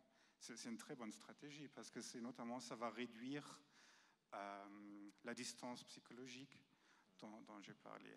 Mais après, on sait aussi que si on induit que de la peur et de l'anxiété, au début, ça nous fait faire attention, on se prépare pour se défendre, mais après, si on rajoute que peur, sans espoir, ça va nous paralyser. Là, tout d'un coup, on sait de plein d'études avec des humains, mais aussi avec des animaux, avec des chiens, il y a la learned helplessness. Non, on arrive à ce point où on sait, OK, c'est trop grave, je ne peux rien faire, donc je désengage, je suis paralysé. Et donc, c'est là où je vois un peu le problème. Maintenant, il y a beaucoup de communications qui sont trop focalisées sur le négatif et qui ne rajoutent pas ce way out, cette perspective positive avec un peu d'espoir. Donc là, Bon Pote fait juste, selon vous? Oui, exactement. On va prendre une première question, une première réaction. Oui, ici, je crois qu'on va vous donner un micro. Oui, il y a un micro qui arrive vers vous, par en haut. On vous écoute. Alors, merci beaucoup déjà pour cette intervention très pertinente. J'ai une question pour Julie. Je fais partie des étudiants en psychologie du développement durable, donc j'essaye de ne pas trop dire de bêtises parce qu'il y a mon prof sur scène. Quand vous dites qu'il est important d'argumenter pour se défendre et expliquer pourquoi on fait quelque chose, je pense que c'est super important, oui, de revenir justement à pouvoir évaluer une intervention, savoir si elle fonctionne ou pas, et pas que de manière subjective en disant oui, cette intervention a fonctionné, mais avec des réels chiffres derrière. Comme ça, vous pouvez répondre facilement à la droite avec des arguments qui, s'ils ne sont pas contents et qui disent que vous avez dépensé 20 000 francs, vous pouvez faire un pied de nez en disant oui, on a dépensé 20 000 francs pour quelque chose qui avait de l'impact, qu'on a été capable de mesurer et d'évaluer derrière. Est-ce que vous mesurez suffisamment l'impact de ce que vous faites, Julie? Alors, peut-être que contrairement au GIEC, nous, on a toute une kyrielle de communicants dans l'administration. Donc, j'imagine que tous ces risques sont évalués, oui, bien sûr. Après, la question de l'évaluation, en principe, on fait des bilans des campagnes de communication, etc. Et puis, on essaye d'évaluer les choses de manière objective pour pouvoir évaluer l'impact. Et puis, qu'est-ce qui a mal marché, qu'est-ce qui a bien marché, etc. Pour pas reproduire les erreurs et puis, par contre, reproduire ce qui a bien marché. Mais jusqu'où vous pouvez mesurer? Vous n'allez pas pouvoir dire on a rendu 2000 personnes écolo. Non. Non, on le mesure sur les réactions dans la presse, dans les réseaux, etc. Parce que ça, c'est quand même des indicateurs importants de la part de l'administration publique, c'est de voir quelles sont les réactions des citoyens. Après, une évaluation, si Madame entendait une évaluation scientifique sur, sur le processus de communication, c'est clair que ça, on ne va pas avoir les moyens de le faire. Et puis, on le fait à notre niveau, avec les expertises qu'on a en interne. Très bien. Une autre question, une autre réaction? Oui, ici. On va vous amener le micro, qui ne doit pas être très loin.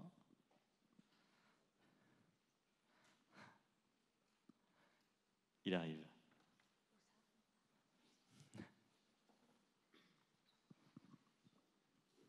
Oui, merci beaucoup à toutes et tous pour vos interventions. Moi, j'aurais une question plutôt générale.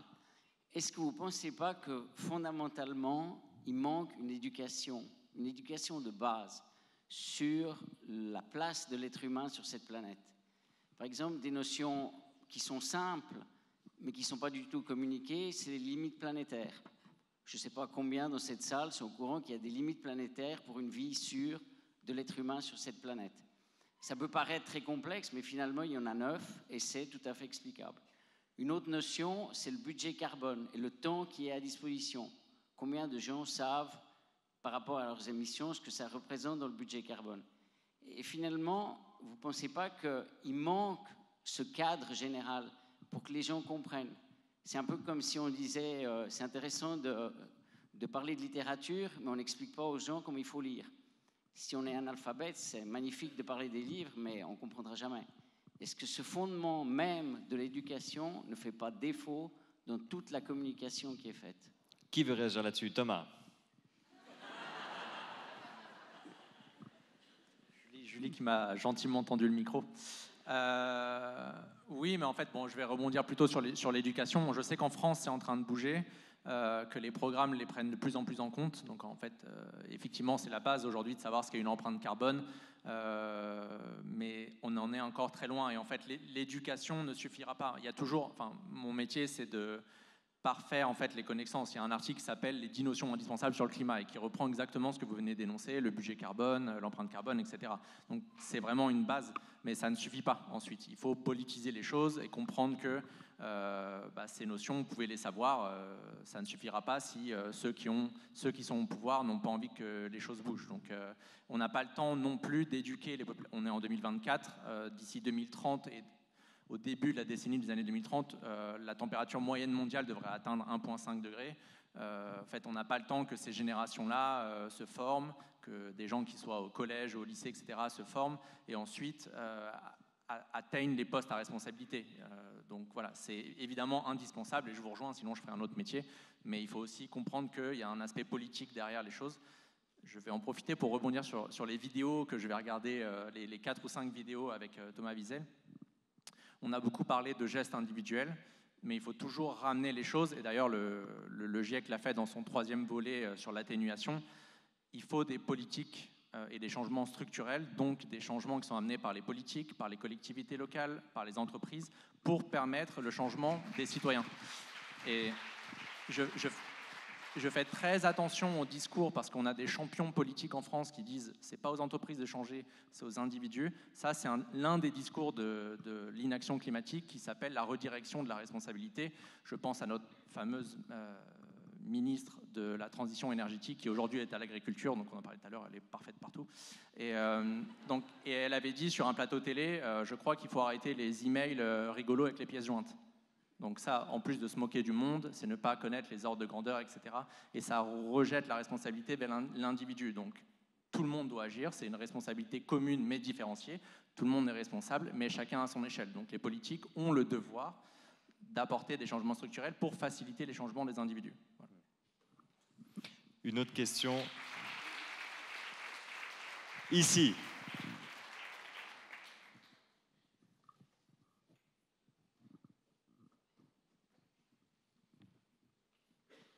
Bonjour, merci beaucoup pour toutes ces informations. Moi, j'ai une question concernant le journaliste, parce que j'ai assisté il n'y a pas très longtemps à une interview de climatologue qui était en face d'une personne climato-sceptique. Et puis le journaliste qui arbitrait un peu les débats va donner la parole à la scientifique et donner la parole ensuite à l'autre personne, dont on voyait assez rapidement qu'elle était salariée par un grand groupe, etc. Et quelque part, pour le grand public, c'était un message qui était un peu brouillé, parce que d'un côté, le statut de la science n'était pas respecté, et on avait un message qui, quelque part, disait ben oui, si vous observez certaines règles, on va vers une réduction des températures et on va vers une amélioration au niveau de l'environnement. Et de l'autre côté, la personne donnait bonne conscience à ceux qui n'allaient pas observer ces règles-là. Et quelque part, j'en ai voulu depuis ma place de spectateur à ce journaliste qui mettait les deux sur un même pied d'égalité. Et le statut scientifique, quelque part, pour moi, n'était pas suffisamment respecté. Donc, voilà. Qui veut réagir à ça? Thomas a envie de passer son tour. Carrie. Oui, effectivement, je pense. Moi, ça me fait penser à une vidéo de John Oliver, qui est un humoriste américain, qui a à un moment eu cette vidéo sur le journalisme, le climato-scepticisme, et qui disait si on voulait vraiment avoir un débat représentatif sur la question, il faudrait inviter 99 climatologues ou chercheurs en sciences du climat et un climato-sceptique, parce qu'effectivement le problème de ce type de débat, c'est que ça donne l'impression qu'on est à égalité, alors que c'est effectivement pas du tout le cas, et que ça reste quand même une minorité, les chercheurs climato-sceptiques. Très bien. Une autre question, je vais essayer de prendre quelques questions derrière, parce qu'il y a plein de mains qui sont levées là. Une question là-bas, si on a aussi un micro, oui. Là, exactement, bien joué. Et après, la personne devant, comme ça on enchaîne les deux questions. Oui, bonsoir, merci beaucoup pour la présentation incroyablement intéressante. J'avais une question par rapport aux réseaux sociaux. Je me posais la question, est-ce que c'était finalement un bon moyen un bon outil de communication pour communiquer sur le climat? Parce qu'on voit qu'avec les algorithmes, on peut recevoir, on a beaucoup d'informations, on a des bribes d'informations. Finalement, on a énormément d'informations qui nous poussent à la surconsommation, des choses comme ça. Donc, se pose la question de est-ce qu'on est un peu perdant avec les algorithmes des réseaux sociaux si on communique avec les réseaux sociaux sur le climat? Merci. Vous avez au moins une fan avec, ou un fan. Thomas, ça c'est clairement une question pour vous. Alors, dans un monde idéal, moi et pourtant c'est mon outil de travail, mais je fermerai les réseaux sociaux, donc déjà pour commencer. Pour l'instant, on n'a pas le choix, ils sont là, donc on doit les utiliser. En fait, si vous laissez le terrain, notamment sur Twitter, c'est la foire, c'est une foire, un cirque impensable. Sur Instagram, je ne vais pas tous les lister, mais sur Instagram, ça commence aussi à bouger. Là, jusqu'à aujourd'hui, les influenceurs et influenceuses mettaient en avant un mode de vie non soutenable. Ça commence à bouger, notamment sur l'avion, sur la viande, etc. Ça commence légèrement à bouger. TikTok, j'ose même pas y aller, parce que, voilà. Mais ça commence à bouger. Et en fait, on est obligé de s'en servir. Effectivement, les algos vous poussent à des contenus courts, se former sur le climat, sur la biodiversité, etc. Ça prend du temps, ça prend des mois, ça prend des années. Et les algos ne vous poussent pas à ça. Mais en fait, c'est aujourd'hui un outil, et voire une arme indispensable. Si vous laissez le terrain à la désinformation de l'autre côté, vous êtes perdant. Mais encore une fois, je vais mettre ça d'un point de vue aussi politique. On a besoin des pouvoirs publics pour en gros, légiférer sur le contenu. Aujourd'hui, je viens de voir juste dans le train, là, il y a un influenceur qui a 130 000 followers et qui partageait du contenu climato-sceptique. Bon, ce genre de type ne doit plus exister. Pardon, il ne doit plus pouvoir poster ce genre de contenu. Ouais. J'en suis pas à demander publiquement à ce qu'il soit éliminé, hein, calmez-vous. Parce que... Là, on pourrait vous traiter de dictateur. J'aimerais pouvoir rentrer en France sans passer par la case prison, donc voilà. Mais donc ça aussi, on doit être aidé. Et je pense notamment aux auteurs et autrices du GIEC. sur Twitter ont été menacés, harcelés. Certains ont dû partir de la plateforme. On a besoin d'un soutien politique, que ce soit en Suisse, que ce soit en France, et que ce soit les États-Unis. Là, j'y pense avec l'élection qui va venir. Mais on a besoin des pouvoirs publics pour soutenir les personnes qui communiquent tout simplement sur leurs travaux. Ça doit pas être, on ne doit pas se faire insulter parce qu'on dit attention, il y a un réchauffement climatique. En fait, on devrait être soutenu pour ça. Et la question qui était juste devant. Bonjour, merci beaucoup pour ces échanges qui sont très intéressants. Anne-Laure de ProNatura. Je me pose la question du parallèle avec les enjeux de la biodiversité. Et tout ce qui est dit aujourd'hui sur la communication sur le climat me semble pertinent par rapport à la biodiversité. Et je voulais savoir s'il y a un projet similaire qui est prévu. De notre côté, on adorerait, mais est-ce que, Tobias, vous pouvez... Déjà, question, est-ce que ce serait les mêmes études, est-ce que ce seraient les mêmes ressorts, est-ce que ce seraient les mêmes conseils qu'on parle de protéger la biodiversité ou de diminuer les émissions de CO2 ? Je dirais que ce serait assez similaire, en fait, parce que c'est un peu la même problématique qu'on a, un problème fondamental qui menace la survie de la biosphère, qui pour nous, pour Homo sapiens, reste un peu éloigné. On lit, ok, des menaces des espèces sont menacées, après on se dit, bon, ok, s'il y a des araignées sur des îles très loin d'ici qui sont extinctes, bon, comment ça me concerne? Donc il manque aussi cette compréhension ou cette réduction de la distance psychologique. Par rapport à la recherche et tout le développement, je pense que le problème, c'est de la même ampleur, peut-être même plus grand que le changement climatique, mais c'est pour le moment un peu moins sexy, je pense un peu moins au centre de l'attention du public, mais aussi au niveau de la recherche. Il y a beaucoup plus de recherches actives dans le domaine du changement climatique que dans la biodiversité. Par contre, je crois que c'est en processus. On est en train de aussi reconnaître la biodiversité comme un thème où on doit travailler pour augmenter la perception publique. Thomas, j'ai le sentiment que vous êtes quand même plus climat que biodiversité, même si vous traitez ces deux thématiques. Pourquoi ? En fait, c'est des angles choisis, et là, d'expérience, c'est plus facile de parler climat, parce que c'est aussi quantifiable via le CO2, etc., mais enfin, il y a avantages et inconvénients. Pour l'instant, on manque de communication sur la biodiversité, il n'y a pas de médias dédiés, etc. Et c'est vraiment difficile. En revanche, il y a quand même, le GIEC rappelle constamment que quand on agit pour le climat, on agit pour la biodiversité. Et c'est un peu l'angle que j'ai choisi. Il y a forcément des sujets qui nous touchent plus. Enfin, je vais citer un exemple, même sur le climat, en fait. Quelque chose qui va arriver dans votre ville va tout de suite plus vous toucher que des milliers de personnes qui peuvent mourir à l'autre bout du monde.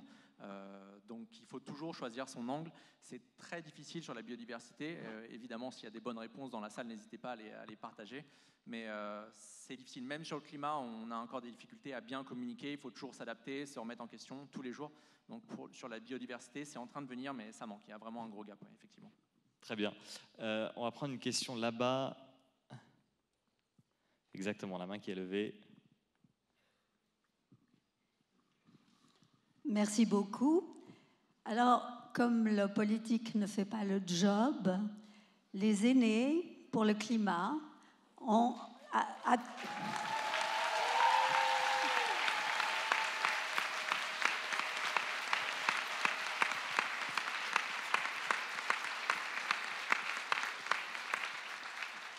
Merci infiniment. Oui, nous avons décidé de saisir la justice. En Suisse, eh bien, nous n'avons pas trouvé de juge courageux. Nous n'avons déjà pas trouvé un gouvernement courageux à notre requête. Pas de juge courageux en Suisse. Nous sommes allés à la Cour européenne des droits de l'homme et le 9 avril dernier, nous avons gagné. Donc maintenant, cet arrêt fait jurisprudence. Il fait 300 pages, il faut l'analyser. Les juges ont fait un travail remarquable, beaucoup sur les rapports du GIEC, beaucoup sur l'accord de Paris. Enfin, c'est tout à fait exceptionnel. Et je pense que là, en termes de communication, on a fait très fort parce que le monde entier, les médias du monde entier en ont parlé. Je vous remercie beaucoup d'avoir organisé cette soirée. Merci.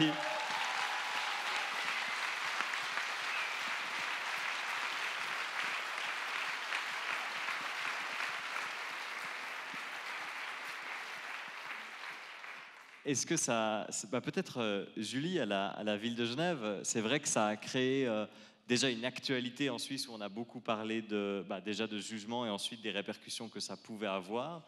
Est-ce que c'est un moment propice pour communiquer, par exemple, pour la ville de Genève?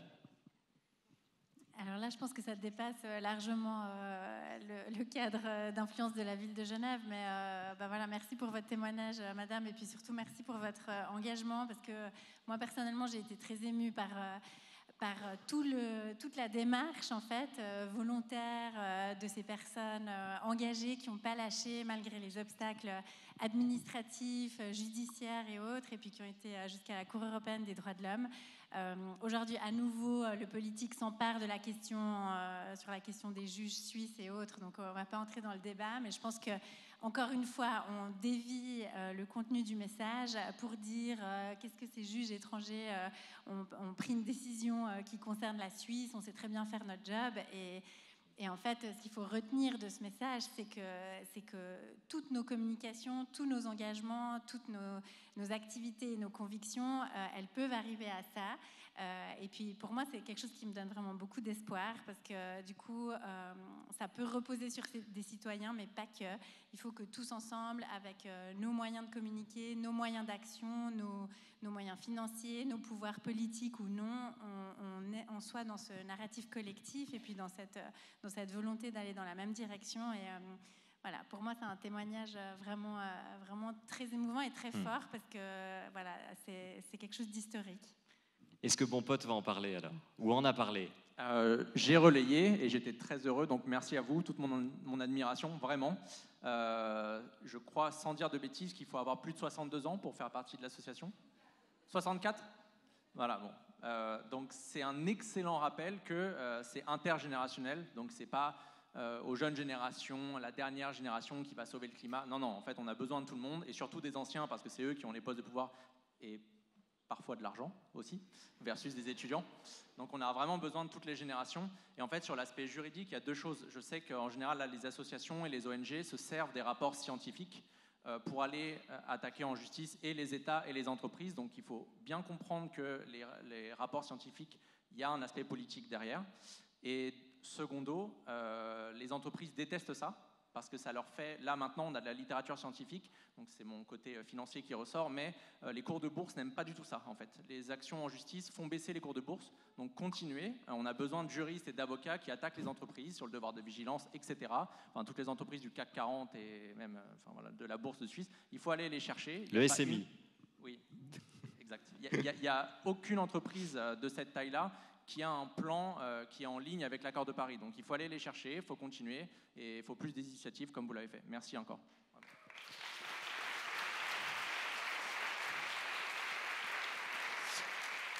On va encore avoir le temps pour une ou deux questions. Je ne vous vois pas bien au fond, mais je vois qu'il y a des... Où est le micro, là? Ok, il est là, donc on va plutôt aller prendre encore une question là et après on ira de l'autre côté pour la dernière question. Une question tout au fond, la question la plus au fond possible. Oui, je ne vois pas les mains au fond, donc choisissez-vous. Voilà, une main au fond que je n'ai pas vue. Très bien, celle-ci.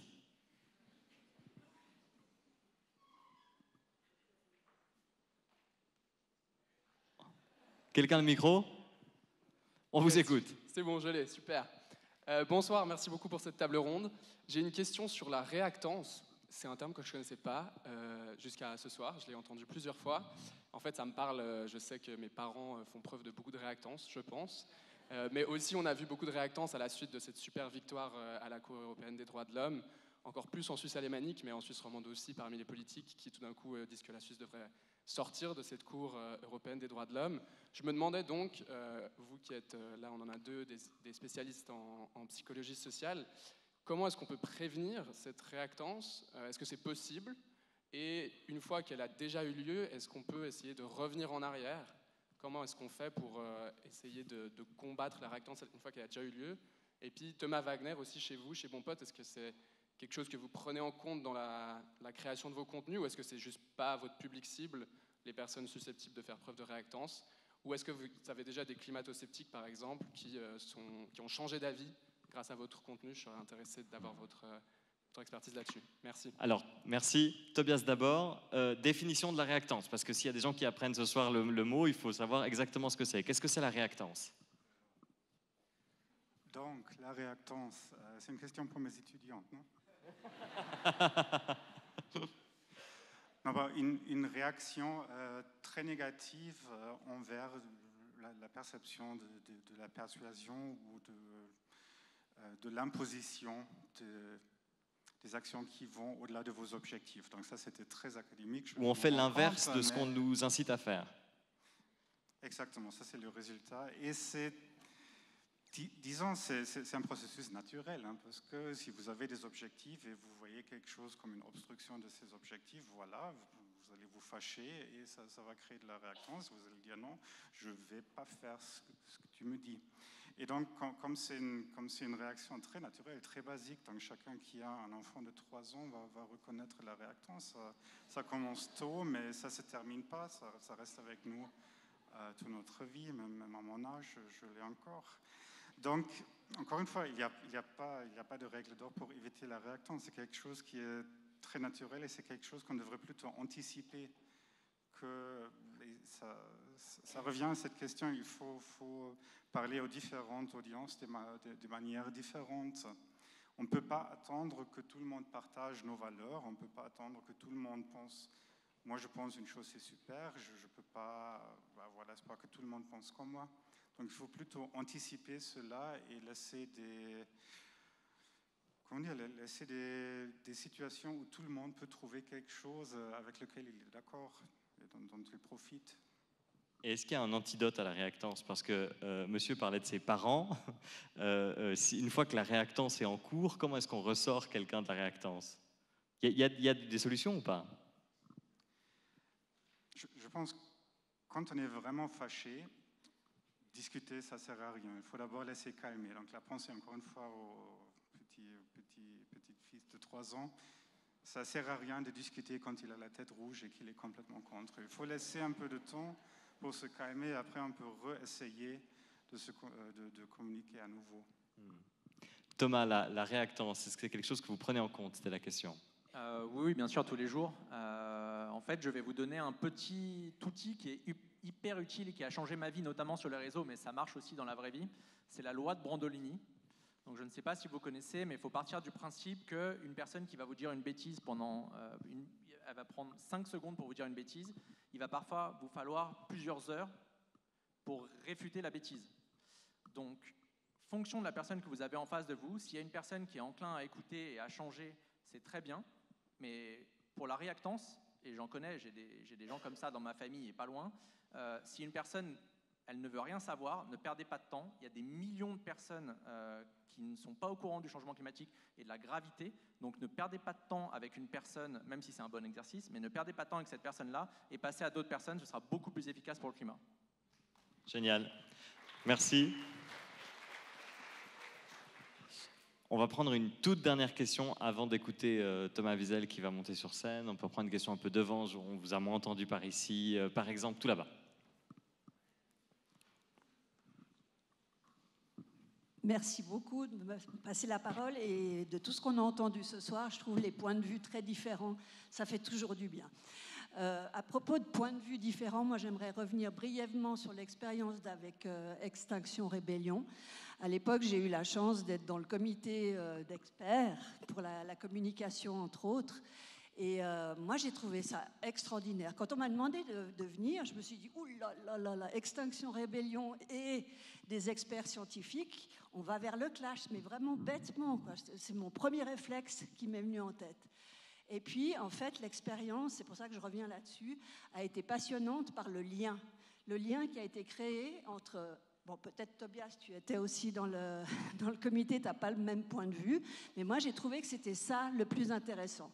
C'était le lien créé Et les échanges, à la fin, moi j'étais sidérée. Extinction Rébellion acceptait quasiment toutes les propositions qui étaient faites, y compris celles du politique, tout en ayant discuté, échangé, négocié tout du long. Et ça, je trouve que dans la communication, on n'en parle pas assez souvent, la communication scientifique en général, c'est vraiment cette création de liens qui est, ma foi, très coûteuse, hein, on va dire, en temps, en investissement des gens, que ce soit d'extinction comme des experts scientifiques, mais ça donne des résultats vraiment passionnants. Très bien. Est-ce que ça fait réagir quelqu'un? Carrie? Parce que c'est quelque chose qui est parfois reproché, par exemple, à des autrices ou auteurs du rapport du GIEC, d'être trop proches de Extinction Rébellion ou d'autres ONG, d'autres groupes. Donc ce discours science militant, il n'est pas forcément toujours applaudi. Effectivement, je pense qu'il y a des visions différentes au sein du GIEC et de la communauté scientifique en général sur, par rapport à cette question de la neutralité, à quel point on peut, voilà, le chercheur peut s'engager en tant que citoyen dans ce type d'activisme. Il y a avec des gens pour, des gens contre, donc de nouveau ça dépend, je pense, vraiment des points de vue. Mais sur le point, sur la délibération, je pense que ça reste vraiment extrêmement important, malgré les difficultés de mettre ensemble autour de la même table des gens avec des points de vue parfois complètement opposés. Ça reste finalement, même si ça prend plus de temps, ça reste extrêmement important. C'est ce que le GIEC essaye de faire, ça marche parfois, ça marche pas parfois. Donc voilà, mais ça reste extrêmement important de quand même pouvoir continuer la délibération, continuer le dialogue, parce que ça montre qu'au final, quand même, quand on sort de cette salle, il y a quand même une meilleure compréhension des enjeux des différentes parties prenantes autour de la table. Très bien, merci beaucoup. On vous applaudit tous les quatre. Vous pouvez rejoindre la salle. Merci beaucoup. Oui.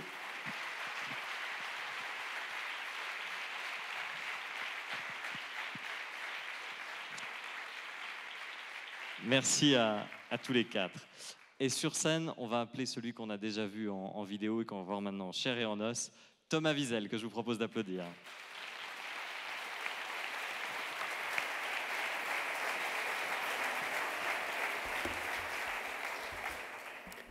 Bonsoir, bienvenue à ce congrès annuel des porteurs de VEJA.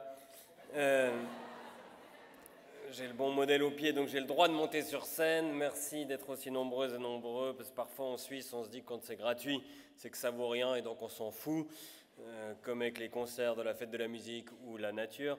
Mais là, il y a du monde, surtout qu'ils n'étaient pas sûrs de la date au début, l'Uni de Genève, pour que ça ait plus d'impact. Ils voulaient faire cet événement le jour de la journée de la Terre. Et je crois que la date ne jouait pas pour tout le monde. Et ensuite, l'Uni a réalisé que tout le monde ne savait pas quand était la journée de la Terre. Donc on s'en bat les steaks VG. On est là une semaine plus tard. On a été accueillis par le vice-recteur Sébastien Casteltort. Vice-recteur en charge de la durabilité. Déjà, ça m'a impressionné. Je ne sais pas si toutes les unis ont un vice-recteur en charge de la durabilité. En tout cas, l'université d'été du Rassemblement national, non. Durabilité des racines judéo-chrétiennes, peut-être. Après, il nous a dit qu'à l'UNIGE, l'équipe durabilité est en pleine croissance. Je ne sais pas si c'est le terme que j'aurais utilisé. Tout le monde a été présenté avec son CV. Thomas Wagner, bon pote qui a un site avec des infographies incroyables. Carrie Depric, politologue experte sur les questions du GIEC. Et Thomas Wiesel, bon, il fait des blagues. Voilà. Tobias Broch nous a présenté les résultats de ses recherches avec son équipe. Ça fait des années qu'ils étudient la meilleure façon de communiquer sur le climat. Et la conclusion de toutes ces années, c'est compliqué. Bah super.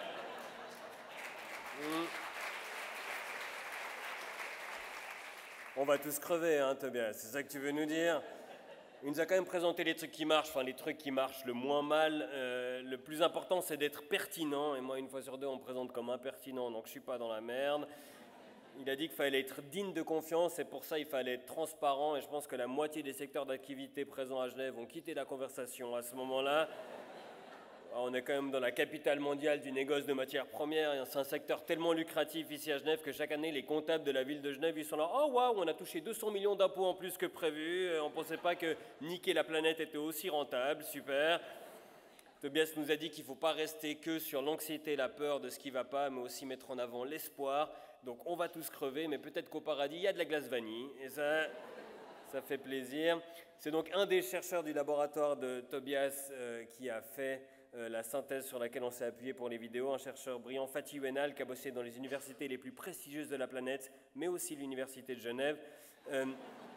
Non, son CV, c'est incroyable. Il a bossé à Cambridge, Harvard et maintenant Genève. Si tu lis son CV à l'envers, c'est une ascension incroyable. Mais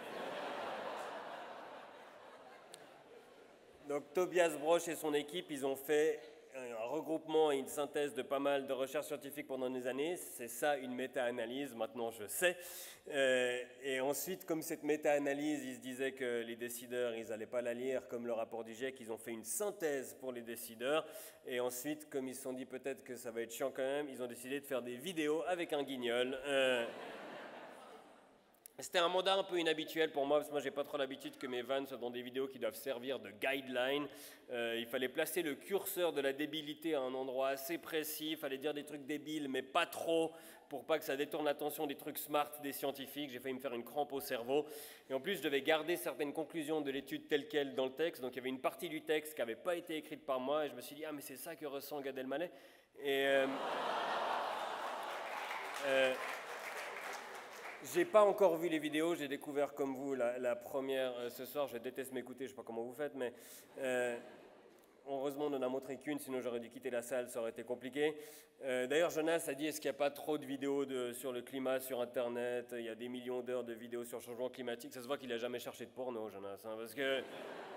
je vais faire un test aussi, on a demandé qui a vu Don't Look Up, qui a vu Rodéo sur Juliette, par main levée.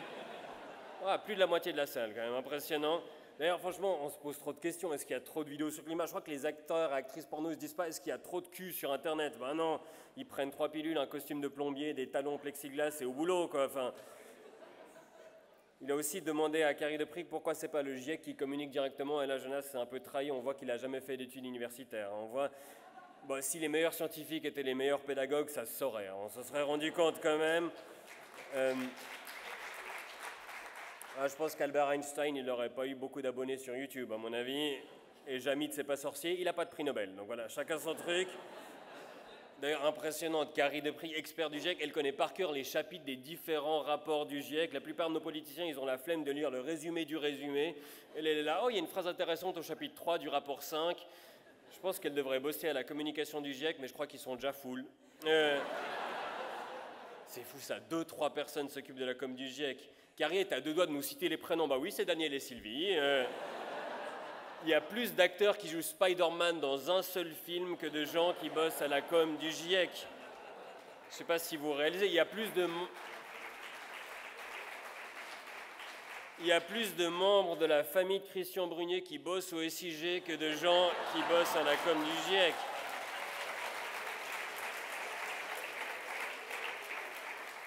Bon après, si les scientifiques ne communiquent pas directement, c'est aussi, Thomas Wagner l'a dit, parce qu'ils se font insulter quand ils communiquent, donc ça décourage. Et franchement, moi je me dis, il y a des banquiers à Genève, ils payent des dominatrices pour se faire insulter par une personne. Ils pourraient économiser pas mal. Un post sur le changement climatique, vous faites insulter gratuitement par des centaines de personnes. Moi je propose ça. Thomas Wagner nous a donné un exemple, quand il dit qu'il doit diminuer les vols en avion, on le compare à Hitler. Alors oui, c'est vrai, ce monsieur a beaucoup fait pour les voyages en train, mais je trouve exagéré quand même.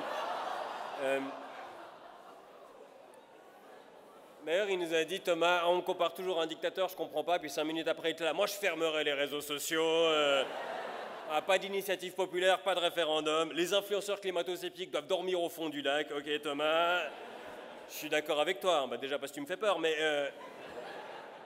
moi je me fais aussi beaucoup insulter sur Internet, et pourtant je fais que des blagues, et je viens de comprendre aujourd'hui pourquoi, c'est des gens qui veulent insulter Thomas Wagner et qui se trompent. D'ailleurs, j'ai lu un article sur Thomas Wagner qui m'a impressionné. Il a fait un voyage de 60 heures avec 7 trains pour aller observer les aurores boréales et il a dit que c'était le meilleur voyage de sa vie. Quand il a vu les aurores boréales, il a pleuré pendant 1 heure. Et je pense venir à Genève aujourd'hui, c'est le 2e meilleur voyage de sa vie. Tout à l'heure, je l'ai trouvé, il chialait au pied du jet d'eau. Après, j'ai compris que c'est parce qu'on venait lui dire que ça consommait autant que 1000 ménages genevois. Je trouvais intéressant toutes ces discussions sur les co-bénéfices, de pourquoi on a tout intérêt à changer, manger moins de viande, ça peut être aussi bon pour la santé. Julie nous disait qu'une des mesures de la ville de Genève de diminuer la viande avait énervé les agriculteurs genevois. Et moi, je lis un peu la presse chez vous, et énerver un agriculteur genevois, tu te retrouves aux urgences après un coup de fourche dans la gueule, donc faut du courage quand même. Moi, j'ai décidé de lutter aussi contre ma consommation de viande, de lutter contre ça et mon addiction au smartphone. Pour l'instant, les deux, ça se passe mal. J'en suis en stade où quand je prends mon téléphone pour commander Uber Eats, j'hésite un petit moment avec le burger VG, après je prends bœuf quand même. Mais ça avance. On a aussi comme exemple de co-bénéfice les pistes cyclables qui donnent une meilleure sécurité aux cyclistes. Et Thomas se demandait comment c'était à Genève. Ici, aucun problème avec les pistes cyclables à Genève. Ils les ont peints pendant la nuit et tout s'est bien passé. Personne ne s'est fâché. C'est pas un débat depuis 3 ans. Il n'y a pas du tout le Genevois en 4x4 qui fait 3 mètres de large qui disent les cyclistes prennent toute la place. Donc ça, bravo à Genève. Non, cet épisode montre aussi à quel point c'est difficile d'inciter les gens à changer de mode de transport et à prendre les transports en public, alors que nous, et je le dis en regardant nos invités français, les transports publics fonctionnent. D'ailleurs, Julie Schniedrich de la ville de Genève, elle avait 2 exemples d'actions de communication de son département, et les 2, c'était avant qu'elle arrive, donc elle prend la décroissance très au sérieux dans son travail. Ils ont fait 5 vidéos sur le climat avec Marina Rollman il y a 5 ans. On se demande où nous, prod, est allé chercher l'idée d'en faire 5 vidéos avec Thomas Wiesel. Tiens, elle nous a parlé de la campagne Extinction Rebellion. Je me souviens de ces affiches, il y en avait qui faisaient peur. L'affiche fermeture pont du Mont Blanc. Déjà, quand il est ouvert, il n'y a rien qui bouge. Donc imaginez s'il ferme. L'affiche canicule Paki, ça fait peur. Ça, les toxicos, ils pourront brûler leur crack juste avec une loupe et le soleil, ça on veut pas voir. Mais moi, je comprends les gens qui s'énervent sur ces affiches, qui disaient qu'en 2040, ce sera comme ça. Personne ne vous a jamais dit à la ville de Genève que c'est pas bien de spoiler, ça gâche le plaisir. Nous, on veut découvrir en live les surprises de la saison 2040. Mais c'est vrai que je trouvais que c'était une bonne idée de transposer les conséquences du changement climatique à Genève pour que les Genevois se sentent concernés, parce qu'on sait qu'ici, ce qui se passe de l'autre côté de la Versoix, pour vous, c'est comme si c'était le Myanmar. Vous êtes à part, Genève, le seul canton qui refuse la taxe au sac, le canton qui fout le lundi du jeûne à un jeudi, vous faites ce que vous voulez ici. La seule mesure qu'on a à Genève pour réduire le CO2, c'est qu'on engage tous les membres d'une même famille dans les mêmes institutions pour faire du covoiturage. Et ça, c'est pratique. J'arrête là-dessus, promis, c'était la dernière. Jonas nous a parlé du techno-solutionniste qui nous dit que tout va bien, on a trouvé les solutions à tout. Et j'ai pas trouvé cool parce que Bertrand Piccard n'est pas là pour se défendre. Et ça, c'est pas sympa. Il est en train de préparer son tour du monde en avion à hydrogène en faisant le tour du monde en avion pas à hydrogène pour récolter des fonds et donner des conférences sur son tour du monde à avion à hydrogène, donc il ne peut pas être partout. Thomas Wagner nous a dit qu'on n'avait pas de climato-sceptiques en Suisse, si seulement c'était vrai, on en a parfois au Conseil fédéral, donc c'est compliqué, mais... Non, c'est vrai, mais j'ai vu que le climato-scepticisme, maintenant, ça a rejoint les théories du complot, donc ça, c'est déjà bien. Et ils arrivent à tout relier. C'est une théorie du complot qui relie avec tout le reste. Ils arrivent à relier le vaccin, les chemtrails, le GIEC et les tunnels souterrains des réseaux pédophiles pour se passer des enfants à travers les pays. Et moi, j'adore ces théories. Je me dis, franchement, à Genève, ça fait 50 ans que vous n'arrivez pas à faire la traversée de la rade. Les pédophiles, ils ont un réseau de tunnels souterrains partout sur la planète. Élysée des pédophiles, ça va se faire plus rapidement. On n'a pas de climato-sceptiques dans la salle, je crois. Si on n'était pas sûr d'être à gauche Hollande, ça a été confirmé pendant les questions. Il a suffi que les mots « aînés pour le climat » soient prononcés, une ovation dans toute la salle. D'ailleurs, madame n'avait pas de questions. Je crois qu'elle avait juste envie de se faire applaudir. Et c'est mérité, hein, mais... Non, mais je trouve fou cette histoire quand même. C'est des grands-mères qui ont porté plainte, c'est quand même fou. Je pense qu'elles ont vu les prévisions de température, elles se sont dit quoi ? On ne pourra plus dire à nos petits-enfants « mets une petite laine, il fait frais ». Ah non, ça suffit. Mais pourtant, c'était ça la solution depuis le début. Il fallait mettre nos mamies sur le dos, quoi. C'est incroyable. Mais c'est les soldates parfaites. Elles ont plein de temps libre. Elles sont mariées à nos papis depuis 60 ans, donc elles ont l'habitude des combats sans issue. Puis bon, la procédure judiciaire à la Cour européenne des droits de l'homme, c'est long, ça part dans tous les sens, c'est compliqué de tout bien suivre. Nos mamies, ça fait 42 saisons et 2640 épisodes qu'elles suivent Top Model, ça va pas les impressionner, hein. À Top Model, t'as des morts, des gens qui revivent, des coucheries dans tous les sens. À côté de l'article 14 alinéa 4 de la Convention des droits de l'homme, c'est un scénario de choupi pour elles, hein. C'était facile. Je trouve fou quand même que la Suisse ait été condamnée par un tribunal. La Suisse était au tribunal. Qui ils ont mis sur le banc des accusés ? La meuf Helvetia de la pièce de 2 balles, c'est Guillaume Tell à côté d'elle, j'ai pas trop compris.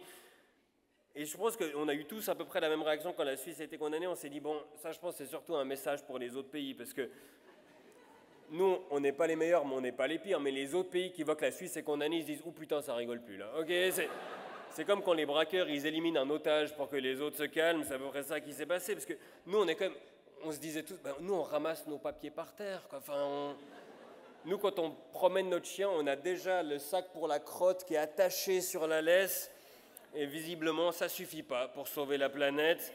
Mais apparemment c'est pas ça qui pollue, c'est plutôt les bousses de vache qui polluent, et c'est compliqué pour l'agriculteur de se balader avec un sac 35 litres attaché à son tracteur et ramasser chaque bouse. En plus je crois que c'est surtout les pets de vache, le méthane, donc il faut se balader derrière Marguerite avec un Tupperware, et dès qu'elle pète, il faut essayer de le refermer sur le gaz, puis ensuite tu remplis tous tes tubes, tu les mets dans la remorque, tu conduis jusque de l'autre côté de la frontière et tu ouvres ça en France, comme ça va dans l'empreinte carbone de la France et pas de la Suisse. C'est comme ça qu'on va sauver la planète si jamais.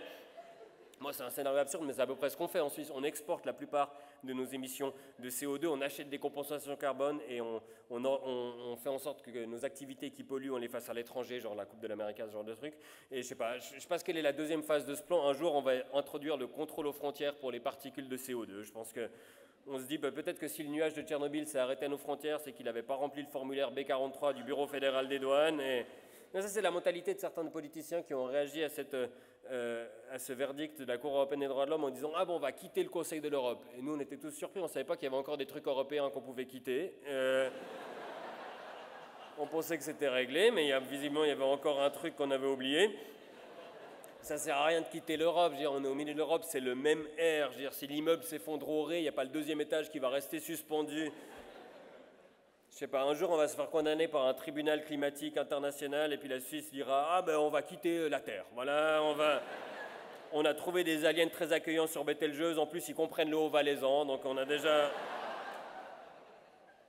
Voilà, ça c'est le genre de conneries que j'ai pas pu mettre dans les vidéos parce qu'il fallait que ça reste relativement intelligent, et j'espère que ces 5 vidéos et tout ce qui a été dit ce soir vont permettre d'améliorer les campagnes de communication. Déjà, je ne sais pas si vous avez vu la première vidéo, toute cette fumée qu'on a utilisée, il faut déjà compenser cette empreinte carbone-là pour qu'on soit neutre. Et je sais qu'on a dans cette salle des gens qui bossent à la ville, qui bossent au canton, qui bossent dans des entreprises. Donc peut-être que ces vidéos pourraient être utiles pour vous. Regardez-les, montrez-les à vos collaborateurs, collaboratrices. Enfin, on est à Genève, vos neveux, nièces, beaux-fils et belles-filles. Et faisons ce qu'on peut. Merci de m'avoir écouté.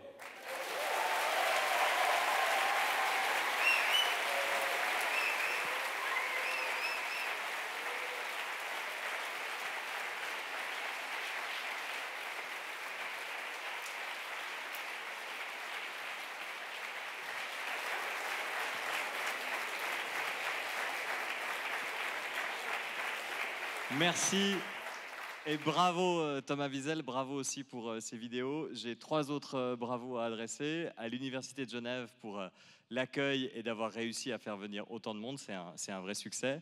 Bravo à l'équipe de Nouprod pour l'organisation de la co-organisation de cette soirée et les vidéos que vous avez vues. Et puis un grand bravo à Seedling d'avoir cru en l'utilité de tout ça. La preuve en est faite ce soir. Merci beaucoup à toutes et tous, belle soirée.